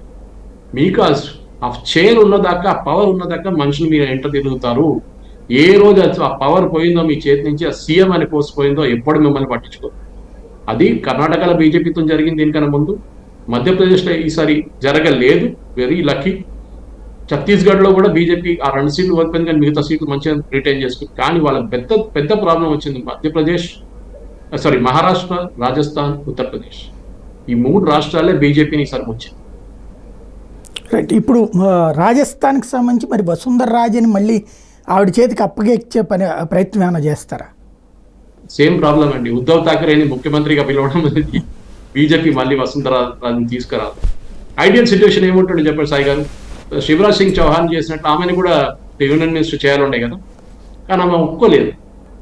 ఎందుకంటే జ్యోతిరాదిత్య సింధియా ఉన్నారు, అదే యూనియన్ క్యాబినెట్ సీనియర్ పొజిషన్లో ఉన్నారు. అఫ్కోర్స్ ఈసారి ఏవియేషన్ రాలేదండి, కానీ మంచి పోర్ట్ఫోలియో ఇచ్చారు ఈసారి, తప్పేం లేదండి. సో ఈ ప్రాబ్లం ఎక్కడ వస్తుందంటే, బేసికలీ బీజేపీకి ఒక జనరేషన్ గ్యాప్ వచ్చేసింది, పాత టీము కొత్త టీము. కానీ ప్రాబ్లం సెంట్రల్ లీడర్షిప్ లెవెల్లో I think to a large extent JP Nadda గారు ఆయన ఇన్ఫ్లుయెన్స్ పెట్టలేకపోయాడు పార్టీ మీద. చాలా మంది సెంట్రలైజ్ డెసిషన్ మేకింగ్ ఉంటే మేబీ సర్సంగ్ చాలా మోహన్జీ భగవత్ చెప్పినట్ల ఒక సర్టన్ లెవెల్ ఆఫ్ అరగెన్స్ పార్టీలో వచ్చేసి, అంటే నేనే చూసుకుంటాను, మీరెవడరా నువ్వెవడరా అని చెప్పేసి ఆ ప్రాబ్లం బీజేపీలో వచ్చింది. అది ముందు కాంగ్రెస్ కల్చర్ ఉంటే మేబీ చాలా మంది కాంగ్రెస్ నుంచి బీజేపీకి వచ్చారు కదా, కల్చర్ కూడా తీసుకొచ్చారేమో వాళ్ళు. మేమే అన్ని చేస్తాం, నేనే చేస్తాను, అది కాదు మేమందరు కలిసి చేస్తామని చెప్తే ఆ రోజు బీజేపీ మళ్ళీ వాళ్ళ ఓల్డ్ ఫామ్కి వస్తారు. అంటే జ్యోతిరాదిత్య సింధియాని సీఎం క్యాండిడేట్గా పెట్టి ముందుకు వెళ్ళే అవకాశం ఏమైనా ఉంటుందా ఫ్యూచర్లో? ఉండదు సార్, ఎందుకంటే అక్కడ బీజేపీకి జ్యోతిరాదిత్య సింధియా ఇన్ఫ్లుయెన్స్ ఒక ఏరియాలోనే ఉంది. ఆ ఏరియాలో ఆయన ఫ్యామిలీ ఇన్ఫ్లుయెన్స్ అక్కడ ఉంది, కొంతమంది గ్వాలియర్లో కొంచెం ఇన్ఫ్లుయెన్స్. సో మధ్యప్రదేశ్లో ప్రాబ్లం లేదు బీజేపీకి. Madhya Pradesh is not a problem, is Maharashtra. ఎందుకంటే రాజస్థాన్ ఇప్పుడైతే ఎలక్షన్ లేవు, రాబోయే ఎలక్షన్ ఇస్ మహారాష్ట్ర. చాలా చిన్న స్టేట్ కాదు అది, చాలా పెద్ద స్టేట్ అది. మీ యూపీ తర్వాత అన్నిటికంటే ఎక్కువ సీట్స్ మహారాష్ట్రలో. సో మీరు అక్కడ ప్రూవ్ చేయాలి బీజేపీ. దానికి అమిత్ షా వ్యూహాలు ఇవన్నీ ఇప్పుడు పక్కకి పోయినట్టేనా మహారాష్ట్ర లాంటి చోట్ల? కరెక్ట్. మీరు తప్పు చేస్తే అన్ని గేమ్లో ఇండియా క్రికెట్ టీం గెలవదు కదండి, ఎప్పుడో ఓడిపోతారు. ఓడిపోయినప్పుడు ఎవరిని బ్లేమ్ చేస్తారు? మేనేజర్ తప్పు పడతారా, కెప్టెన్ తప్పు పడతారా, టీమ్ సెలెక్షన్ తప్పు పడతారా? సరే ఓడిపోయాం, నెక్స్ట్ ఏంటి? అది చాలా ఇంపార్టెంట్. ఓడిపోయిన దాని మీద కూర్చొని ఏడవడంలో ఏం రాదు, మీకు పోస్ట్ మార్టం చేసుకుంటే ఏం రాదు. సరే తప్పులు తెలుసుకోవాలి, ఎక్కడ జరిగింది తప్పు, ఎందుకు జరిగింది తప్పు. ఇది ప్రాబ్లం కాంగ్రెస్తో నుండి. ప్రాబ్లం కాంగ్రెస్ ఎక్కడ వచ్చిందంటే కార్డర్ బేస్ పార్టీ కాదు సాయి గారు. ఇండియాలో 2 కార్డర్ బేస్ పార్టీస్ ఉన్నాయి, ఒకటి బీజేపీ కానీ ఒకటి కమ్యూనిస్ట్. కార్డర్ బేస్ పార్టీస్లో ఏమవుతుందంటే కింద నుంచి లీడర్షిప్ వస్తారు పైకి. మీరు చూడండి, మొన్న కూడా చంద్రబాబు నాయుడు గారు ఎక్కడో మాట్లాడుతున్నారు, ఏదో ఒక ఎంపీ క్యాండిడేట్ బీజేపీ వైపు నుంచి వచ్చినప్పుడు ఆడు ఎవడో నాకు తెలియదు, సడన్ గా అడిగితే పార్టీ కార్యకర్త చాలా సంవత్సరాల నుంచి పనిచేశాడు పార్టీ కోసం. అదొక పొజిషన్ ఉంది పార్టీలో. కొత్త వాళ్ళకి ఎప్పుడు ఆపర్చునిటీ ఇవ్వాలి. మీరు ఎన్ని రోజులు మీరు ఇక్కడ లోకల్ లీడర్స్ పెట్టి ఆడుకుంటారు, లాస్ట్ లో వాళ్ళని గవర్నర్ చేసి ఎక్కడో పంపిస్తారు, మిజోరాంకో మణిపూర్కో నాగాలాండ్ పంపిస్తారు. మనం చూసాం ఇంద్రసేన్ రెడ్డి గారిని ఒకరిని డిస్పోజ్ చేశారు, తమిళిసే సౌందర్యం తీసుకొచ్చి అప్పుడు తెలంగాణలో వేసేసారు, ఆమె అక్కడ ఎక్కువ గొడవ చేసే Tamil Nadu. So problem in BJP ఒకటి, మన రతన్ శారదా గారు చాలా మంచిగా ఆర్టికల్ రాశారు ఆర్గనైజర్లు. ఇక్కడ లేనిపోయిన మనుషులు తీసుకొచ్చి బీజేపీ డిఫెక్టర్స్ పార్టీలు చేర్చుకున్నారు. ఒక వాషింగ్ మిషన్ అని చెప్తారండి బీజేపీని, కరెక్ట్. అది మీరు లేనిపోయిన మనుషులకు టికెట్ ఇస్తారు. బీజేపీలో 30 సంవత్సరాలు పనిచేసిన మనుషులకు టికెట్ ఇవ్వలేదు, ఎవడో కొత్తోడు వచ్చిన బయట నుంచి వచ్చిన టికెట్ ఇచ్చారు. విన్నబిలిటీ ఫ్యాక్టర్ అని చెప్పేసి, అంటే గెలవడానికి ఛాన్స్ ఎక్కువ ఉంటుంది. కానీ అదే బీజేపీకి పెద్ద దెబ్బకి సార్. మీ ఇమేజ్ అది చాలా ఇంపార్టెంట్. ఎందుకంటే BJP with party with difference అంటారు మీరు, కానీ ఇప్పుడు no longer a party with difference. మీరు అందరు చేర్చుకున్నారు, మీరు ఎప్పుడు వస్తే వాళ్ళు తీసుకున్నారు, బ్యాక్గ్రౌండ్ చెక్ కూడా లేకుండా. ఎందుకు? మేము ఎలక్షన్ గెలవాలి. కానీ చూడండి, అరుణాచల్ ప్రదేశ్లో మీరు గెలిచారండి, అక్కడ లోకల్ సీఎం కదా, ఆయన ఇన్ఫ్లుయెన్స్ మీద గెలిచారు. హిమంత బిశ్వ శర్మ చూడండి, నార్త్ ఈస్ట్ మొత్తం కంట్రోల్ చేస్తారు. ఈసారి ఆయన దగ్గర ఏం చెప్పారు? మీరు అరుణాచల్ ప్రదేశ్ అది ఎక్కడ వెళ్ళకండి, ఒక్క స్టేట్ ఆ పక్కన స్టేట్కి వెళ్ళి వచ్చేసేయండి, మిగతా స్టేట్స్ ఏమి ముట్టకండి నార్త్ ఈస్ట్లో. ఎందుకు చెప్పారండి అది? మీరు ఒకసారి ఆయనకి ఇన్ఛార్జ్ ఇచ్చినప్పుడు మీరు ఆయన కంట్రోల్ చేయాలని ఉండే. సరే మణిపూర్లో ప్రాబ్లం ఉండే, he would have done it. కానీ ఆయన చేయి కట్టేసి ఈత కొట్టరా అంటే ఎట్లా కొడతారు ఆయన? అది ప్రాబ్లం. రైట్. అంటే ఈవేళ ఈ మార్పులు చేయడానికి ఆర్ఎస్ఎస్ ఏమైనా జోక్యం చేసుకునే అవకాశం ఉంటుందా? లేదు సాయి గారు, అది ఒక పెద్ద ప్రాబ్లం అయింది. ఎందుకంటే ఫస్ట్ అటాక్ ఎవరి మీద చేస్తారు? యూజువలీ కాంగ్రెస్ వాళ్ళు కానీ మిగతా వాళ్ళు ఆర్ఎస్ఎస్ మీద చేస్తారు. బీజేపీని డైరెక్ట్ అటాక్ చేయరు ఎప్పుడు. అది సర్సన్ చాలక్ గారు ఈసారి చెప్పిన తర్వాత కూడా అరెగెన్స్ అంటే మీ అహంకారమే మిమ్మల్ని ఓడించింది. నేను ఎప్పుడు చెప్తాను, కేసీఆర్ గారు ఓడిపోయింది కరప్షన్ కాదండి. కరప్షన్ అన్ని స్టేట్స్లో ఉంది. ఎక్కడ లంచాలు తీసుకో అన్ని స్టేట్ ఎక్కడ లెవెల్ ఆఫ్ కరప్షన్ డిఫరెంట్ ఉంటుంది. కానీ తెలంగాణలో కేసీఆర్ గారు ఓడిపోయిందంటే అహంకారం. నేను ఎవరిని కలవను, ఎవరిని పట్టించుకోను, నా రాజ్యమే నడుస్తుంది, నేను చెప్పిందే వేదవాక్యం అని చెప్పి అదే నడిచింది అనమాట. అదే పరిస్థితి బీజేపీలో వచ్చింది. ఒక వైపు దాకా వచ్చింది, కానీ బీజేపీ ఆపుకున్నారు అక్కడికి. ఎందుకంటే వాళ్ళ దగ్గర నెక్స్ట్ జనరేషన్ లీడర్షిప్ ఉన్నారు. ఎప్పుడు అడుగుతారు కదా, ఆఫ్టర్ మోదీ హూ అని అడుగుతారు. చాలా మంది అంటారు అమిత్ షా అంటారు, కొంతమంది దాని తర్వాత హూ అంటే Yogi Adityanath, after that who అంటే అన్నామలై అంటారు. బీజేపీకి స్టడీస్ ఒక లిస్ట్ ఆఫ్ లీడర్స్ రెడీగా ఉన్నారు, లేదని చెప్పలేము మనం. ఎక్కడ మీరు ఉన్న ముఖ్యమంత్రులు అండి, ఛత్తీస్గఢ్ కానీ, మధ్యప్రదేశ్ కానీ, రాజస్థాన్ కానీ, ఇప్పుడు ఒడిశా, మనం వీళ్ళ పేర్లు ఎప్పుడు వినలేదు అసలు. అట్లాంటి వాళ్ళు తీసుకొచ్చి ముఖ్యమంత్రి చేశారంటే పార్టీ దగ్గర ఒక లీడర్షిప్ కేపబిలిటీ ఉందన్నమాట. కానీ వాళ్ళు ప్రూవ్ చేస్తారా లేదో, రేపు వాళ్ళు ఎలక్షన్ కల్పిస్తారా లేదో, లేకుంటే మళ్ళీ శివరాజ్ సింగ్ చౌహాన్ కానీ అక్కడ వసుంధరాజుని తీసుకురావాల్సిన పరిస్థితి వస్తే అది ఇంకో మాట. సో డెఫినెట్లీ బీజేపీ వైపు నుంచి మార్పులు రావాల్సిందే. అది ఎందుకు జరిగిందంటే బేసిక్లీ మీరు చాలా లైట్ తీసుకున్నారు. మేము ఇవాళ మ్యాచ్ ఎవరు చిన్న ఒక కెనియా టీంతో ఆడబోతున్నాం, ఎట్లయినా గెలిచేస్తాం అనుకుంటే ఆ మ్యాచ్ ఓడిపోతారు. ఇప్పుడు చూసాం కదా పాకిస్తాన్ యూఎస్ఏ మ్యాచ్ అంటే ఎట్లా ఏం యూఎస్ఏ ఏం కలుస్తారు క్రికెట్. ఇదే పాలిటిక్స్ లో కూడా మీరు చాలా లైట్ తీసుకోకూడదు. మీ అపోనెంట్ ఎంత వీక్ ఉన్నా కానీ you should never take things for granted.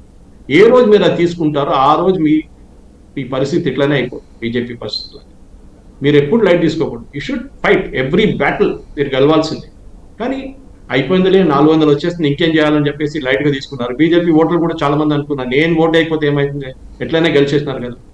అది మనం వాజ్పేయి గారి టైంలో కూడా ఇండియా షైనింగ్ క్యాంపెయిన్ లో చూసాం. కానీ ఆసారి అప్పుడు బీజేపీ ఈ పరిస్థితికి రాలేదు, అంటే ఇన్ని సీట్లు రాలేదు. ఈసారి అట్లీస్ట్ 240 వచ్చింది మీకు, కానీ అంత వినబిలిటీ కాదు కదా. అది 272 రావాలి, అక్కడే వచ్చింది బీజేపీ. నెక్స్ట్ ఎలక్షన్లో కరెక్ట్ చేస్తారో లేదా అనేది మహారాష్ట్ర కానీ దాని తర్వాత వచ్చే అన్ని ఎలక్షన్లో మనకు చాలా క్లియర్గా కనిపిస్తుంది. కానీ వన్ షైనింగ్ ఫ్యాక్టర్ ఒక్కటే ఏంటంటే కేరళ కానివ్వండి, తెలంగాణ కానివ్వండి, బీజేపీ వాళ్ళు on their own, even Odisha వాళ్ళు ఆన్ దర్ ఓన్ నిర్మించి సీట్లు గెలిచారు ఈసారి. ఐ థింక్ సౌత్ కి బీజేపీ ప్రెజెన్స్ లేదని చెప్పడం చాలా తప్పు. పాసిబ్లీ తెలంగాణలో బీఆర్ఎస్ మొత్తం ఇంకా ఫేడ్ అవుట్ అయిపోతే ఇంకొక 2 సంవత్సరాల్లో బీజేపీ ఇక్కడ ప్రిన్సిపల్ ఆపోజిషన్ పార్టీ ఆల్రెడీ అయిపోయారు. వాళ్ళు principal opposition party local body elections గెలిస్తే బీజేపీ తెలంగాణలో కూడా వాళ్ళకి ఒక బీచ్ హెడ్ అంటారు ఇంగ్లీష్లో, అది కూడా వస్తుంది ఇక్కడ. సో నెక్స్ట్ గ్రోత్ సౌత్ నుంచి వస్తుంది, నార్త్ మీద డిపెండ్ కాకుండా కూడా బీజేపీ. ఒక తెలంగాణ పరంగా పక్కన పెడితే ఒరిస్సాలో ఎలా సాధ్యమైంది అంత విజయం అన్నటువంటిది? కష్టపడ్డారండి, చాలా కష్టపడ్డారు. ఇప్పుడు మీరు Orissa tribal state, after Chhattisgarh లాగానే ట్రైబల్ స్టేట్. త్రిపుర అడగండి, అంటే త్రిపురలో బీజేపీ ఎట్లా గెలిచారు? సేమ్ కదా, 24 సంవత్సరాలు అక్కడ కూడా మాణిక్ సర్కార్ ఉన్నారు, ఇక్కడ నవీన్ పట్నాయక్ గారు ఉన్నారు, కానీ బీజేపీ ఎట్లా గెలిచారు? ఎందుకంటే బీజేపీ అక్కడ అది ఆర్ఎస్ఎస్ని మెచ్చుకోవాలి. అక్కడ సాయి గ్రౌండ్ లెవెల్లో వాళ్ళ సిస్టర్ ఆర్గనైజేషన్, అది సరస్వతి శిశు మందిర్స్ ఉండొచ్చు, అది వాళ్ళు క్రియేట్ చేసిన హెల్త్ క్లినిక్స్ ఉండొచ్చు, ఏదైనా ఉండొచ్చు. గ్రౌండ్ లెవెల్లో మీరు పనిచేస్తే మీకు ఓట్లేస్తారు. ఒరిస్సాని ఎవరు పట్టించుకోరు. ఒరిస్సా చాలా మంది చెప్తుండే, నేను జర్నలిజం ఫీల్డ్ లో జాయిన్ అయినప్పుడు కూడా ఒరిస్సాలో సైక్లోన్ వస్తే న్యూస్ వస్తుంది, లేకుండా ఒరిస్సాని ఎవరు పట్టించుకోవడం కరెక్ట్. అది మయన్మార్ లాగా అని చెప్తారు. మయన్మార్ ఎప్పుడు ఎవరు తెలియదు, అక్కడ ఏం తెలుస్తుంది. ఏదో ఒక పెద్ద సైక్లోన్ వస్తే చాలా మంది చనిపోతే అప్పుడే న్యూస్లో వస్తారు. కానీ ఒరిస్సాని ఇన్ఫ్రాస్ట్రక్చర్ డెవలప్ చేశారు నవీన్ పట్నాయక్, దాంట్లో డౌట్ లేదు. స్పోర్ట్స్ లో I think Orissa the best. అది కాకుండా పావర్టీ రిడక్షన్, ఒరిస్సాలో కాలిహంది అట్లాంటి ఏరియాస్ లో అసలు తినడానికి తిండి లేకుండా మనుషులు చాలా మంచి పని చేశారు నవీన్ పట్నాయక్, అలాంటి డౌటే లేదు. వాళ్ళ నాన్నగారు ఎంత మంచి పని చేశారో ఈయన కూడా అంతే చేశారు. కానీ ఎందుకు ఓడిపోయారంటే మనం కమ్యూనిస్టులు వెస్ట్ బెంగాల్ ఎట్లా ఓడిపోయారు, త్రిపురాలు ఎట్లా ఓడిపోయారు, అదే పరిస్థితి నవీన్ పట్నాయక్. అంటే బీజేపీ గ్రౌండ్ వర్క్ లో పనిచేసి కష్టపడి పనిచేస్తే అక్కడ ఉన్న కార్యకర్తలు మెచ్చుకోవాలి. ఈ పార్టీ లీడర్స్ కాదు, కార్యకర్తలు వాళ్ళు కష్టపడి పనిచేశారు. ఈవెన్ వెస్ట్ బెంగాల్ ఈసారి 18 సీట్లు రాలేదు, 10 వచ్చినాయి. కానీ అక్కడున్న కార్యకర్తలకి యాక్చువల్లీ సెల్యూట్ కొట్టాల్సి, ఎందుకంటే వాళ్ళు ఆ సిచ్యువేషన్ లో ఉండి 10 సీట్లను తీసుకొచ్చారు కదా, అది చాలా ఇంపార్టెంట్. అక్కడ వెస్ట్ బెంగాల్ లీడర్షిప్ లో పెద్ద ప్రాబ్లం, అది సార్ట్అవుట్ చేయాల్సి సెంట్రల్ లీడర్షిప్. కొంతమందిని టీఎంసీని తీసుకొచ్చి పార్టీలు చేర్పించారు. సో ఒడిశాలో హోమ్ గ్రౌండ్ విక్టరీ. అది మీకు గుర్తుంది సాయి గారు, ఎలక్షన్ కన్నా వారం ముందు కూడా వీళ్ళిద్దరు కూర్చొని మాట్లాడుతున్నారు ఒక పొత్తు కోసం, BJD and BJP. Last minute లో అక్కడ ఉన్న లోకల్ లీడర్స్ అమిత్ షా గారు చెప్పారు, కాదు పొత్తు పెట్టుకోకూడదు, మేమే గెలుస్తాం ఈసారి, మీకు గెలిచి చూపిస్తాం మీకు. అప్పుడు డిసిషన్ తీసుకున్నారు, yes we will go the local leadership decision. ఆ డిసిషన్ తీసుకున్నారు, మేము ఒంటరిగా పోటీ చేయబోతున్నాం చేశారు. ఇప్పుడు తెలంగాణ మీద అట్లే చెప్తారు, మీరు 8 సీట్లు అంటే తక్కువ కాదు, 17లో 8 ఒక సీటు ఎంఐఎం పక్కన పెడితే ఈక్వల్ టు కాంగ్రెస్. సో అదొక పొజిషన్ మీకు రావాలంటే మీకు గ్రౌండ్ వర్క్ చేయాల్సిందే. ఏదో ఎలక్షన్ ముందు 3 నెలల ముందు వచ్చి అందరు చేయి ఊపి వెళ్తే మీకు ఓట్లు రావు. గ్రౌండ్ వర్క్ చేయాల్సింది, అది చాలా ఇంపార్టెంట్. మనుషులు ఎప్పుడు ఓట్లు అనుకోకూడదు, వచ్చింది చూడు ఏదో ఓటింగ్ ఎలక్షన్ దానికోసం మనోడు కనిపించండి. ఇప్పుడు దానికన్నా ముందు కూడా మేము కనిపి, ఎస్పెషల్లీ పేదవాళ్ళ కోసం. ఆదిలాబాద్ లాంటి జిల్లాలు ఇప్పుడు కూడా మన మెడికల్ ఫెసిలిటీ, ఎందుకు ఆదిలాబాద్ ఇక్కడ నుంచి 50 కిలోమీటర్ల దూరం వస్తే సాయి గారు మీరు తెలంగాణ మెడికల్ ఫెసిలిటీస్ గురించి తెలిసిపోతుంది. చాలా నేషనల్ హెల్త్ మిషన్ అని central government project state government implement చేస్తారు, మొత్తం ఫ్రాడ్. దాంట్లో డేటా ఎంటర్ చేస్తారు వీళ్ళు ఎన్హెచ్ఎంలో, బస్తీ దవాఖాన అని చెప్పి పల్లెల దవాఖాన, మొత్తం మీరు ఒక స్టోరీ చేయాల్సి దాని మీద సాయి గారు. మొత్తం కరప్షన్ అక్కడ. ఎందుకంటే ఇంతమంది వచ్చి ట్రీట్మెంట్ తీసుకుంటారు, ఎవ్వరు రాలేదు అసలు. నర్సులు పెట్టుకు మేనేజ్ చేస్తున్నారు, డాక్టర్లు లేవు. ఇట్లాంటి పరిస్థితి మీరు చేస్తే డెఫినెట్ గా ఓడిపోతారు. అది రేవంత్ రెడ్డి కూడా తెలుసుకోవాలి. ఎన్ని రోజులు మీరు నడిపిస్తారు? ఒరిస్సాలో బీజేపీ కలిసింది వాళ్ళ లెసన్ అందరికీ. హౌ అది మణిపూర్ ఫస్ట్ త్రిపురలో చూపించారు, దాని తర్వాత ఇప్పుడు బీజేపీ ఒడిశాలో చూపించారు. 2 ట్రైబల్ స్టేట్స్, అది చాలా ఇంపార్టెంట్. తమిళనాడులో వీళ్ళు అనుకున్న వ్యూహం ఫెయిల్ అయ్యిందా? కరెక్ట్, దాంట్లో డౌట్ లేదు. మీరు చెప్పింది మాట కరెక్ట్. తమిళనాడులో ఫెయిల్ అయ్యింది. ఎస్, ఫెయిల్ అని కాదు, తమిళనాడులో ఒక ద్రవిడియన్ మెంటాలిటీని మీరు తగ్గించడానికి టైం పడుతుంది సార్, అంత ఈజీ కాదు. ఎన్నో సంవత్సరాల నుంచి ఆ ద్రవిడియన్ పాలిటిక్స్ తమిళనాడు వాళ్ళ మైండ్లో, వాళ్ళ సైకిల్ నుంచి, ఈవీఆర్ టైం నుంచి, అన్నాదురై టైం నుంచి, కరుణానిధి నుంచి స్టాలిన్ దాకా, జయలలిత నడిపే ఆలోచించే. Jayalalithaa is not a Tamilian, ఆమె మైసూరు. ఎంజీఆర్ గారు మలయాళీ, కానీ వాళ్ళు వచ్చి కూడా అక్కడ మార్పు తీసుకురాలేకపోయారు. ఆ ద్రవిడియన్ మెంటాలిటీ ఉండిపోయింది పార్టీస్లో. అది మార్చాలంటే టైం పడుతుంది. అన్నామలై గారు కరెక్ట్ ఒక 10 year రోడ్ మ్యాప్ వేశారు. ఆయన సపోర్ట్ చేయాల్సింది. ఏ ఒడిశాలో జరిగిందో, ఏం తెలంగాణలో జరిగిందో అది రేపు తమిళనాడులో కూడా జరుగుతుంది. కానీ ఓవర్ నైట్ తీసుకొచ్చి నాకు మ్యాజిక్ షో చూపించి నాకు 10 సీట్లు దాచుకోవడం రాదు, టైం పడుతుంది. అది అన్నామలైని సపోర్ట్ చేయాల్సింది. దానికోసం మీరు చూసుంటారు, మన ఫంక్షన్ జరిగినప్పుడు కూడా ఆంధ్రప్రదేశ్లో ప్రమాణ స్వీకారం చేసేటప్పుడు అమిత్ షా గారి బాడీ లాంగ్వేజ్ చూశారు. తమిళిసై సౌందరరాజన్ చాలా కోపంగా మాట్లాడారు. ఎందుకంటే తమిళనాడులో మీరు ఎవరైనా ఎవరన్నారండి అన్నామలైకి 10 సీట్లు వస్తుంది? ఎవరు అన్నారు? అట్ ద సేమ్ టైం ఓడిపోతారని ఎవరు అన్నారు? అన్నామలై ఎప్పుడు అనలేదు నేను ఓడిపోతాను, గెలుస్తానని చెప్తారు. అది కరెక్టే, కానీ ఓట్ పర్సంటేజ్ ఇంక్రీజ్ చేశారు కదా, టైం పడుతుంది. నెక్స్ట్ జనరేషన్ ఓటర్స్ ఉన్నారు. ఇప్పుడు 13 సంవత్సరాలు 15 సంవత్సరాలు ఉన్న ఓటర్స్ నెక్స్ట్ టైం ఓటేస్తున్నారు. వాళ్ళ మీద ఇన్ఫ్లుయెన్స్ చేసి చేంజ్ చేస్తే, త్రిపురలో చేసింది అదే పరిస్థితి, ఒడిశాలో చేసిన అదే పరిస్థితి తమిళనాడులో కూడా అవుతుంది. కానీ ఓవర్ నైట్ కాదు, ఇది టైం పడుతుంది. 10-15 సంవత్సరాలు పడుతుంది. బీజేపీ దానికోసం వెయిట్ చేయాల్సిందే. ఇంకా ఏ పొజిషన్లో లేరు. ఎందుకంటే ఎన్ని రోజులు వీళ్ళ పళ్ళు పట్టుకొని తిరుగుతారు? ఏఐడిఎంకే కానీ, డిఎంకే కానీ. పంజాబ్లో కూడా అదే పరిస్థితి ఉండే ముందు. శిరోమణి అకాలీ వాళ్ళు ఒక 2 సీట్లు కుక్క బిస్కెట్ వాడేసినట్టు వాడేస్తారు, మీరు దాన్ని పట్టుకొని కూర్చుంటారు బీజేపీ వాళ్ళు. First time BJP on its own పోటీ చేశారు, మంచి పర్ఫార్మెన్స్ చేశారు. టైం పడుతుంది అక్కడ కూడా. ఒడిశాలో అదే కదా, ఎక్కడైనా కానివ్వండి మీరు ఒంటరిగా పోటీ చేస్తే మీరు డెఫినెట్గా మీ స్ట్రెంగ్త్ బయటకు వస్తుంది, అది టైం పడుతుంది అంతే. ఇక్కడ టీడీపీతో పోటీ చేసిన తెలంగాణలో ఒంటరిగా పోటీ చేసి బీజేపీ 8 సీట్లు తెచ్చుకుందంటే అది వాళ్ళ ఓన్ స్ట్రెంగ్త్ బిల్డప్ చేశారు. మహబూబ్ నగర్ ఒట్టిగా అట్లా రాలేదండి, మెదక్ ఒట్టిగా రాలేదంట మీకు సీట్లు. అన్ని టైం పట్టింది, కానీ దాని మీద వర్క్ చేయాల్సింది. అది బీజేపీ తమిళనాడులో టైం తీసుకుంటుంది. అది 10-15 సంవత్సరాలు పొత్తు పెట్టుకోకపోవడం తప్పయ్యింది అనేది తమిళిసై మాట్లాడినటువంటి మాట.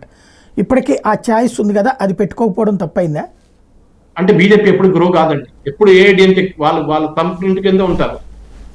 ఏఐడిఎంకే ఎన్ని సీట్లు ఇస్తే అన్ని సీట్లు తీసుకొని నోట్ మూసుకొని కూర్చోవాల్సి. ఎన్ని రోజులు చేస్తారు అట్లాంటి పని?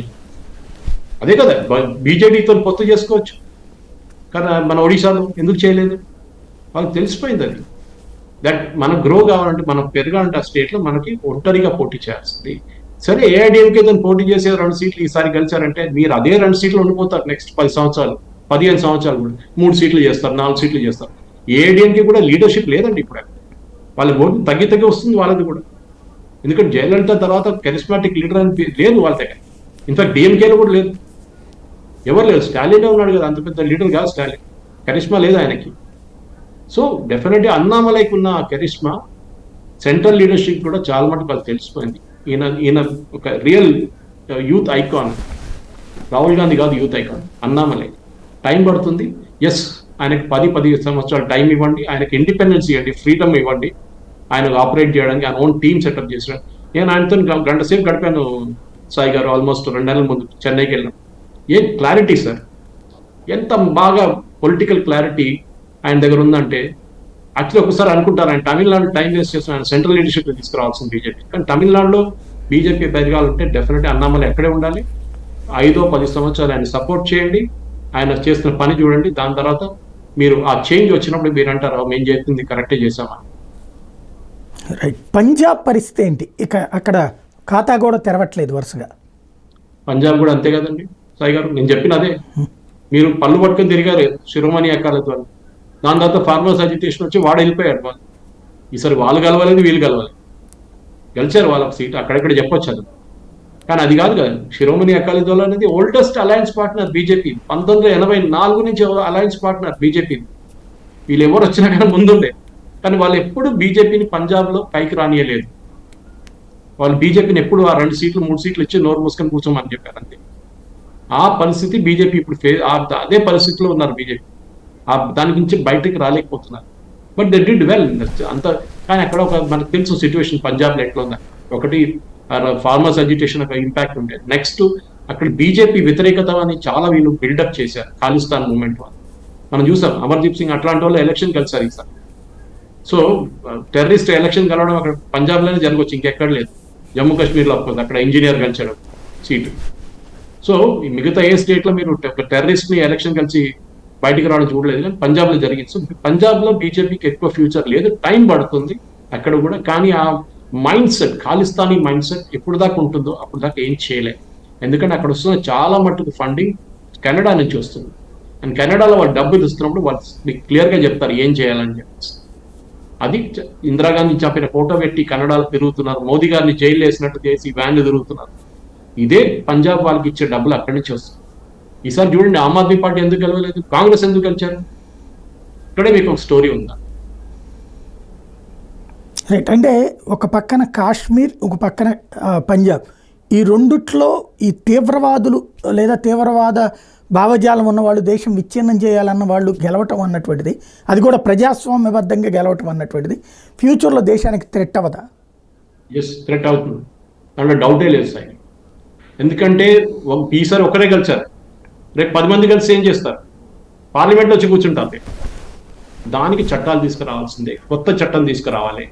మీరు ఎట్లా చట్టం తెచ్చారో 2 సంవత్సరాల కన్నా ఎక్కువ పనిష్మెంట్ ఉంటే, కన్విక్షన్ ఉంటే మిమ్మల్ని డిస్క్వాలిఫై చేస్తారో, అదేలాగా యూఏపీఏ కానివ్వండి, మిగతా ఏదైనా టెర్రర్ లాస్ కింద మిమ్మల్ని ఛార్జ్ షీట్ చేసే కన్నా ముందు కూడా మీరు ఎలక్షన్ పోటీ చేయలేరు. అది కొత్త చట్టం తీసుకురావాల్సింది. అది ఏ పార్టీ దాన్ని వ్యతిరేకించరు, బహుశా కాంగ్రెస్ వ్యతిరేకిస్తారు దాన్ని, కానీ మిగతా ఎవరు దాన్ని అపోజ్ చేయరు. అది తీసుకురావాల్సిందే. లేకుంటే రేపు పార్లమెంట్లో మన క్రిమినల్స్ అని మాట్లాడతాం. ఇప్పుడు ఎంతమంది క్రిమినల్ రికార్డ్స్ ఉన్నారు పార్లమెంట్లో ఉన్నారు అని, అట్లనే రేపు ఎంతమంది టెర్రరిస్ట్ వచ్చి పార్లమెంట్లో కూర్చున్నారని చెప్తాం. మనం నవ్వుతారు మన మీద ఇంటర్నేషనల్ లెవెల్. ఇది చేయకుండా మన కొత్త చట్టం తీసుకురావాల్సి తెచ్చే ధైర్యం ఉంటుందా?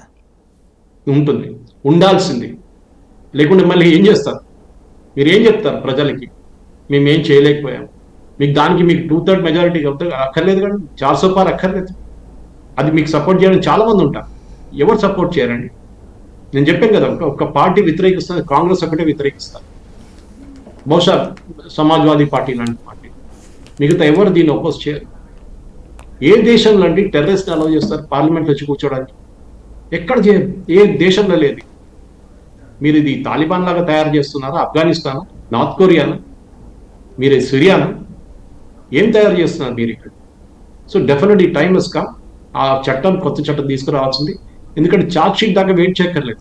మీ మీద అక్విజేషన్ ఉంటే అది చాలు. మీరు ఇఫ్ యూ బిన్ అరెస్టెడ్ అంటారు యూఏపీఏ, డెఫినెట్లీ దా యాక్షన్ ఉండాలి. అది కాకుండా టెర్రరిస్ట్ యాక్టివిటీస్ కింద అరెస్ట్ చేస్తే అది కూడా మీ మీద ఉండాలి డెఫినెట్లీ. లేకుంటే ఇంకా అమర్దీప్ సింగ్ చాలా తయారైతే, ఇంజనీర్ వాళ్ళు ఇంకా చాలా తయారయ్యారు. రైట్. ఇప్పుడు ఇంతవరకు కూడా స్వతంత్రంగా నిర్ణయాలు తీసుకోగలిగింది భారతీయ జనతా పార్టీ. కానీ ఇప్పుడు తెలంగాణలోనే చూస్తే వాళ్ళు సొంతగా మిగతా వాళ్ళని పక్కన పెట్టి, పొత్తులు పక్కన పెట్టి వెళ్ళారు కాబట్టి లాస్ట్ ట్రిప్ కంటే ఈ ట్రిప్ ఇంకా పెర్ఫామ్ చేయగలిగారు.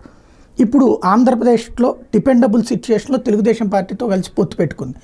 తెలుగుదేశం క్రిందసారి భారతీయ జనతా పార్టీని తెలంగాణలో ఓడించడం కోసం అని చెప్పేసి మొన్న అసెంబ్లీ ఎన్నికల్లోనే కాంగ్రెస్ పార్టీకి మద్దతు ఇచ్చారు పరోక్షంగా. ఇప్పుడు రేపు పొద్దున తెలుగుదేశం అక్కడ డిపెండ్ అయ్యింది కాబట్టి తెలంగాణ నేషనల్ లెవెల్లో రేపు రాబోయేటటువంటి ఎన్నికల్లో, స్థానిక ఎన్నికల్లో కానీ వీటిట్లలో కలిసి పొత్తు పెట్టుకోవాలి అని ప్రెషర్ చేస్తే ఎలా ఉంటుంది వాతావరణం? ఆంధ్రప్రదేశ్లో అండి, తెలంగాణలో రారండి, అది చాలా క్లియర్. తెలంగాణలో బీజేపీ వాళ్ళ స్పేస్ క్రియేట్ చేసుకున్నారు. తెలంగాణలో టీడీపీకి ఫ్యూచర్ లేదు, అది చాలా క్లియర్. అది మన స్టేట్ విభజించిన దాంట్లో మీకు ఏం కాదు, ఆంధ్ర వాళ్ళు అదంతా లేదు. ఇప్పుడు ఆ సెంటిమెంట్ అంతా పోయింది కంప్లీట్. మీరు ఎక్కడ వింటున్నారు ఇప్పుడు? జై తెలంగాణ అని ఎక్కడ వింటున్నారా? ఎక్కడ లేదు, అయిపోయింది. అది అంటే దట్ చాప్టర్ ఇస్ ఓవర్. కానీ తెలంగాణలో టీడీపీతో పోటీ చేయడం లేదు, ఆ సిచ్యువేషన్ రాదనుకుంటాను. ఇక్కడ ఉన్న లీడర్లు కూడా అలౌ చేయరు, ఎందుకంటే ఇక్కడ టీడీపీకి అసలు సపోర్ట్ లేదు. ముందు ఉండే ముందేదో మాట్లాడుకున్నారు ముందు కుకట్పల్లి ఏరియా కానీ, దిల్సుఖ్ నగర్, ఎల్బీ నగర్, ఆంధ్ర సెటిలర్స్ అంటారు. ఇప్పుడు ఆంధ్ర సెటిలర్స్ కానీ అందరు ఉండే తెలంగాణ ప్రజలు. తెలంగాణ ప్రజలు ఎవరి కోసం ఓటేయాలో వాళ్ళ కోసం ఓటేస్తున్నారు. మల్కాజిగిరి తీసుకోండి సార్, బోడుపల్లి నుంచి స్టార్ట్ మలేషియన్ టౌన్షిప్ కుకట్పల్లి అవతల దాకా ఉంది. అక్కడి నుంచి ఈట్ల రాజేందర్ కలిశారు. టీడీపీ సపోర్ట్ తీసుకున్నారా? లేదు కదా. ఒకసారి ఒక టైంలో నాకు గుర్తుంది, పవన్ కళ్యాణ్ వాళ్ళ పార్టీ, పవన్ కళ్యాణ్ అనుకుంటా కుకట్పల్లి నుంచి పోటీ చేసి ఓడిపోయారు. ఉన్నారు, వాళ్ళ పార్టీలో స్ట్రెంగ్త్ ఉంది, కానీ అంత స్ట్రెంగ్త్ లేదు. బీజేపీ వాళ్ళ ఓన్ మెచ్చుకోవాలి. అది ఇక్కడున్న స్టేట్ లీడర్షిప్ కేపబిలిటీ కూడా అంత కాదనుకుంటాను. ఎందుకంటే స్టేట్ లీడర్షిప్ బీజేపీ ఇంకా చాలా, మనకు కావాల్సింది ఎప్పుడు చెప్తుంటాను నేను డిబేట్లలో, మనకు కావాల్సింది ఒక అన్నామలై ఇక్కడ, కానీ మన దగ్గర అన్నామలై లేరు. ఇక్కడ లోకల్ లీడర్స్ సరే వాళ్ళని పెట్టుకొని you don't have a choice అని చెప్తారు కదా, మనకు చాయిస్ లేదు. వాళ్ళని పెట్టుకొని ఎలక్షన్ గెలవాల్సింది, గెలిచారు ఈసారి 8 సీట్లు. కానీ తెలంగాణలో లోకల్ బాడీ ఎలక్షన్కి అక్కర్లేదు. బహుశా చిన్న ఒక పొజిషన్ ఉండొచ్చు ఎక్కడ ఖమ్మం లాంటి ప్లేసెస్లో, అక్కడ ఒక ఛాన్స్ ఉంది. ఎందుకంటే అక్కడ బీజేపీ చాలా చాలా వీక్ ఉంది, అక్కడ ఖమ్మం లాంటి ఏరియాస్లో, బార్డర్ టౌన్స్లో. అక్కడ బహుశా తెలుగుదేశం పార్టీతోని అన్అఫీషియల్ టైర్ పెట్టుకుంటే కూడా బీజేపీకి ఏదో కొన్ని సీట్లు రావచ్చు లోకల్ బాడీ ఎలక్షన్. ఆంధ్రప్రదేశ్లో పరిస్థితి ఎట్లా ఉంటుంది? ఇక భారతీయ జనతా పార్టీ ఇంతకుముందు పొత్తుల ద్వారా చాలా వరకు కంప్లీట్ డిపెండబుల్ పొజిషన్ అయింది. ఈ ట్రిప్ కూడా డిపెండబుల్ సిచ్యుయేషన్ అయింది. ఇండివిజువల్గా పోటీ చేస్తే దాని పరిస్థితి క్రిందసారి 0.8% వచ్చింది. ఇక ఇక్కడ పంజాబ్ తరహాలోనే ఉండిపోవాల్సిందే ఉంటుంది. కరెక్ట్. అక్కడ నేను బీజేపీ లీడర్స్ తప్పు పడుతున్నాను. ఎస్పెషల్లీ పేర్లు తీసుకోలేకుతున్నా, కానీ పేర్లు తీసుకోవాల్సిందే. సాయి గారు, వెంకయ్య నాయుడు గారు, ఆయన ఒక్కడే తప్పు కాదు. ఆంధ్రప్రదేశ్లో మీరు చెప్పండి, ఎవరు ఒక లోకల్ లీడర్ని మెన్షన్ చేయండి సాయి గారు. 30 సంవత్సరాల ముందు నుంచి ఆంధ్రప్రదేశ్లో ఒక లోకల్ లీడర్ ఉన్నాడు బీజేపీ? లేరు కదా. ఇప్పుడు ఉన్న అందరూ మిగతా పార్టీ నుంచి వచ్చినారు. బీజేపీ అక్కడ ఒక లోకల్. Telangana exactly opposite. తెలంగాణలో లీడర్ మీద లీడర్లు ఉన్నారు, ఆంధ్రప్రదేశ్లో లీడర్లే లేవు అక్కడ బీజేపీకి. ఒక టైంలో కాకినాడ, విశాఖపట్నం లాంటి సీట్లు కలిసిన పార్టీకి లీడర్ లేకుండా పోయారు. వెంకయ్య నాయుడు గారు should have taken the initiative. ఆయన సెకండ్ ర్యాంక్ లీడర్షిప్ క్రియేట్ చేయలేదు ఆంధ్రాలో. ఆయన్ని పక్కన పెట్టి లూప్ లైన్ పోస్టింగ్ లో మోదీ గారు వైస్ ప్రెసిడెంట్ చేసి పంపించిన తర్వాత పార్టీకి అక్కడ లీడర్ లేవు. పురంధేశ్వరిని తీసుకురావాల్సి వచ్చింది ఇక్కడి నుంచి. ఆమె స్ట్రెంగ్త్ మీద గెలవనిది ఎలక్షన్. మనకు చాలా క్లారిటీ ఉండాలి దాన్ని. ఈ ఎలక్షన్ బీజేపీ గెలిచింది ప్యూర్లీ టీడీపీ ఇన్ఫ్లుయెన్స్ మీద గెలిచారు. ఏ సీట్లు వచ్చినా అంతే. లాస్ట్ మీరు చెప్పారు వాళ్ళ ఓన్ పోటీ చేసిన తర్వాత ఏమైంది? ఏం రాలేదు వాళ్ళ సీట్లు, ఓటు కూడా చాలా తక్కువైంది. సో ఆంధ్రప్రదేశ్ కొన్ని సంవత్సరాలకి రైట్ ఆఫ్. అది ఏమవుతుంది 10 సంవత్సరాల తర్వాత మనం చెప్పలేము. Politics week is a long time in politics అంటారు, కానీ అది చూడాల్సిందే. ఒక వీక్, ఒక 5 సంవత్సరాల్లో ఏం జరుగుతుంది ఆంధ్రాలో? మళ్ళీ వైఎస్ జగన్ తిరిగి వస్తాడు? చెప్పలేం కదా. అదే జరిగింది కదా 14, 19 అదే జరిగింది. కానీ అదే టీడీపీ ఉండిపోతారా? చంద్రబాబు నాయుడు తర్వాత లోకేష్ వస్తారా? ఇదంతా మనం చూడాల్సింది. సో ఒక బీజేపీ లీడర్షిప్ లేకుండా పోయింది ఆంధ్రప్రదేశ్లో. That's a big tragedy for that party. Right. Gujarat Narendra మోడీకి సంబంధించినటువంటి సొంత రాష్ట్రం. క్రిందసారి క్లీన్ స్వీప్ అయింది. ఈ దఫా ఆమ్ ఆద్మీ పార్టీ, కాంగ్రెస్ పార్టీ కలవడం వల్ల వాళ్ళకి ఉనికంటూ చాటుకోగలిగారు పార్లమెంట్ స్థానాలు. అది ఇన్ఫ్లుయెన్స్ పెరిగితే పరిస్థితి ఏంటి బీజేపీ? గుజరాత్ లో ఈసారి ఒక సీటే పోయిందండి బీజేపీ, ఎక్కువ సీట్లు పోలేదు ఈసారి. ఒక ల్యాబ్, ఒక ఏం చెప్తారు, ఒక టెక్నికలీ ఒక ల్యాబ్ గా క్రియేట్ చేస్తారు, హిందుత్వ ల్యాబ్ గుజరాత్. సో ఆ ఇన్ఫ్లుయెన్స్ మీద గుజరాత్ లో డెఫినెట్లీ బీజేపీ వాళ్ళ ఎక్స్పెరిమెంట్ ట్రై చేశారు, చాలా మటుకు సక్సీడ్ అయ్యారు. కానీ ఇంకా ముందుకు ఏం జరగబోతుంది అనేది మనం చెప్పలేం. కానీ గుజరాత్ లో బీజేపీ ఇంకొక 20 సంవత్సరాలకి ఎక్కడికి వెళ్ళదండి. దాని తర్వాత కూడా ఎక్కడికి వెళ్ళదు బీజేపీ. వాళ్ళు మెయింటైన్ చేసుకున్నారు, చాలా బాగా మెయింటైన్ చేసుకున్నారు. అండ్ డెఫినెట్లీ బీజేపీ గుజరాత్ లో వాళ్ళకి ఏం థ్రెట్ లేదు. రైట్. ఈశాన్య రాష్ట్రాలు క్రిందటిసారి బాగా ఊపు తెచ్చిపెట్టింది భారతీయ జనతా పార్టీ. అది ఎస్పెషల్లీ మనకి సరిహద్దు ప్రాంతాలు. ఇప్పుడు అక్కడ వాతావరణం ఎలా ఉండబోతోంది ఈ మణిపూర్ ఈ ఇన్సిడెంట్స్ తర్వాత జరిగిన ఇంపాక్ట్తో? ఈ 1-2 సీట్లతో ఏం పెద్ద ఇన్ఫ్లుయెన్స్ ఉండదు సార్. మణిపూర్లో మొన్న కూడా కేరళ, ఎందుకంటే నేను కేరళ నుంచి కదా, సో మీకు తెలుసు, కేరళలో ఉన్న ఒక సిరియన్ క్యాథలిక్ వాళ్ళ ఓన్ మెయిన్ పబ్లిషర్, ఎడిటర్ ఒక ఆయన ఉన్నారు, వాళ్ళ మ్యాగజైన్ ఎడిటర్, న్యూస్ పేపర్. ఆయన మణిపూర్లో వెళ్ళి జార్జ్ కలవైల్ అని చెప్పేసి ఆయన ఒక బుక్ రాశారు. అది అన్ఫార్చునేట్ ఇట్స్ మలయాళం, కానీ నేను మీకు కావాలంటే ట్రాన్స్లేట్ చేసి చెప్తాను. అది ఆయన చెప్పారు, అక్కడ జరిగింది హిందూ క్రిస్టియన్స్ గొడవ కాదు, అక్కడ జరిగింది 2 గోత్ర విభాగాల నడుమ జరిగిన గొడవ. అది మీరు హిందూ ముస్లిం, హిందూ క్రిస్టియన్ అని ఎందుకు పెట్టుకుంటారని చెప్పి వాళ్ళు చెప్తున్నారు. నార్త్ ఈస్ట్ లో ఒక ప్రాబ్లం ఉంది సాయి గారు, అక్కడ లోకల్ పార్టీస్ కి చాలా ఇన్ఫ్లుయెన్స్. అది మనం నాగాలాండ్ క్రైసిస్ నుంచి, మీజో క్రైసిస్ నుంచి, అరుణాచల్ ప్రదేశ్ లో క్రైసిస్. అరుణాచల్ ప్రదేశ్ బీజేపీ కదండి పరిపాలిస్తున్నాం, సెకండ్ ఇప్పుడు మళ్ళీ కలిసారు కదా. మన ఇక్కడ ఏమైంది, అస్సాంలో కూడా బీజేపీ కదా.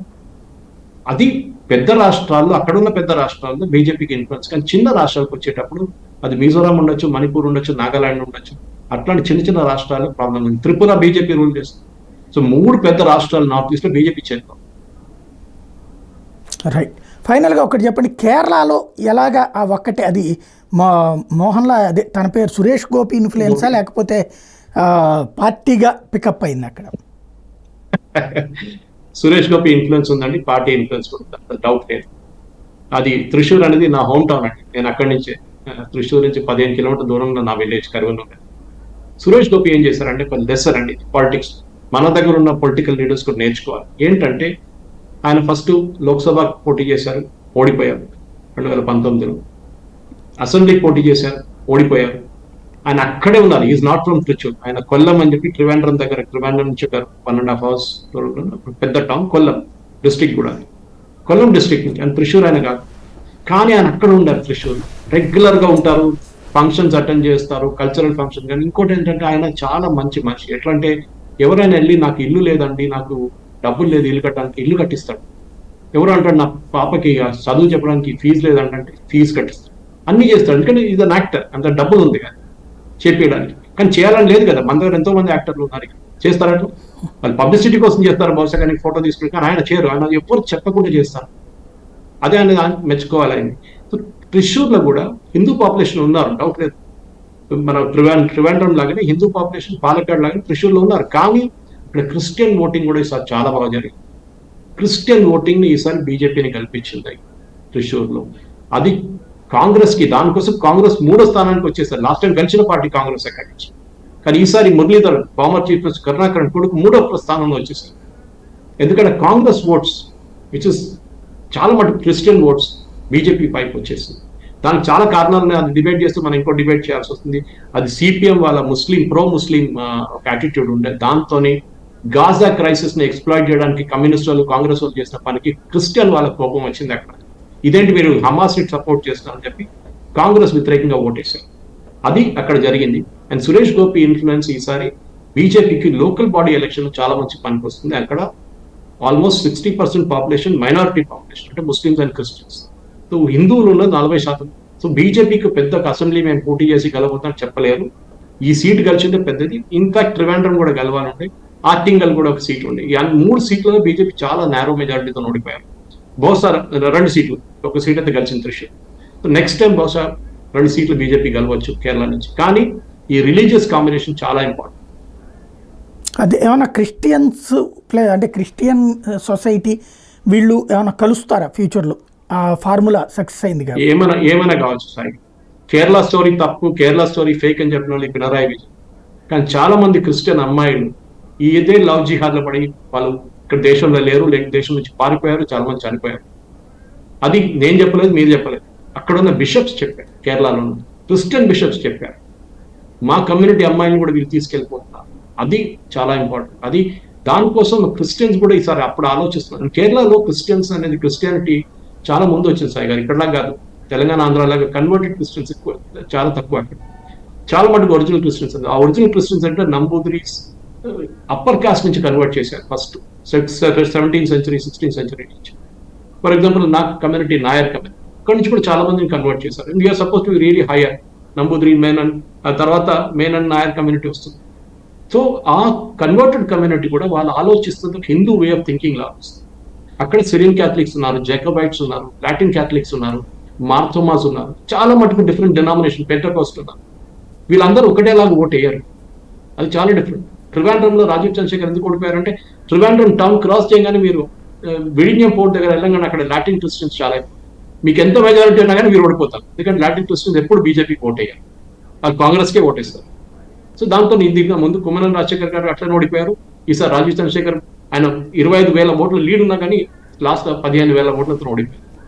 సో క్రిస్టియన్స్ ఎస్ ఒక ఒక community of Christians is moving towards BJP, దాంట్లో డౌట్ లేదు. వాళ్ళకి భయం బీజేపీతో కాదు, కానీ ఇస్లామిక్ టెర్రరిజంతో భయం. వాళ్ళు ఇస్లామిస్ట్ చేస్తున్న, కేరళలో చేస్తున్న గొడవ వాళ్ళ మీద కూడా థ్రెట్ ఉందని వాళ్ళకి చాలా క్లియర్గా తెలుసు. Right, thank you very much అండి. ఇది పరిస్థితి. ఓవరాల్గా దేశవ్యాప్తంగా జరుగుతున్న పరిణామాల్లో భారతీయ జనతా పార్టీ భవితవ్యం అనేది మార్పుల మీద ఆధారపడి ఉంటుంది, సంఘ్ పరివార్తో కలిసి సాగడం మీద ఆధారపడి ఉంటుంది. ఏ మేరకు ఈ పరిస్థితుల్ని సెటరైట్ చేసుకుంటుంది పార్టీ అన్నటువంటిదే చూడాల్సి ఉంది.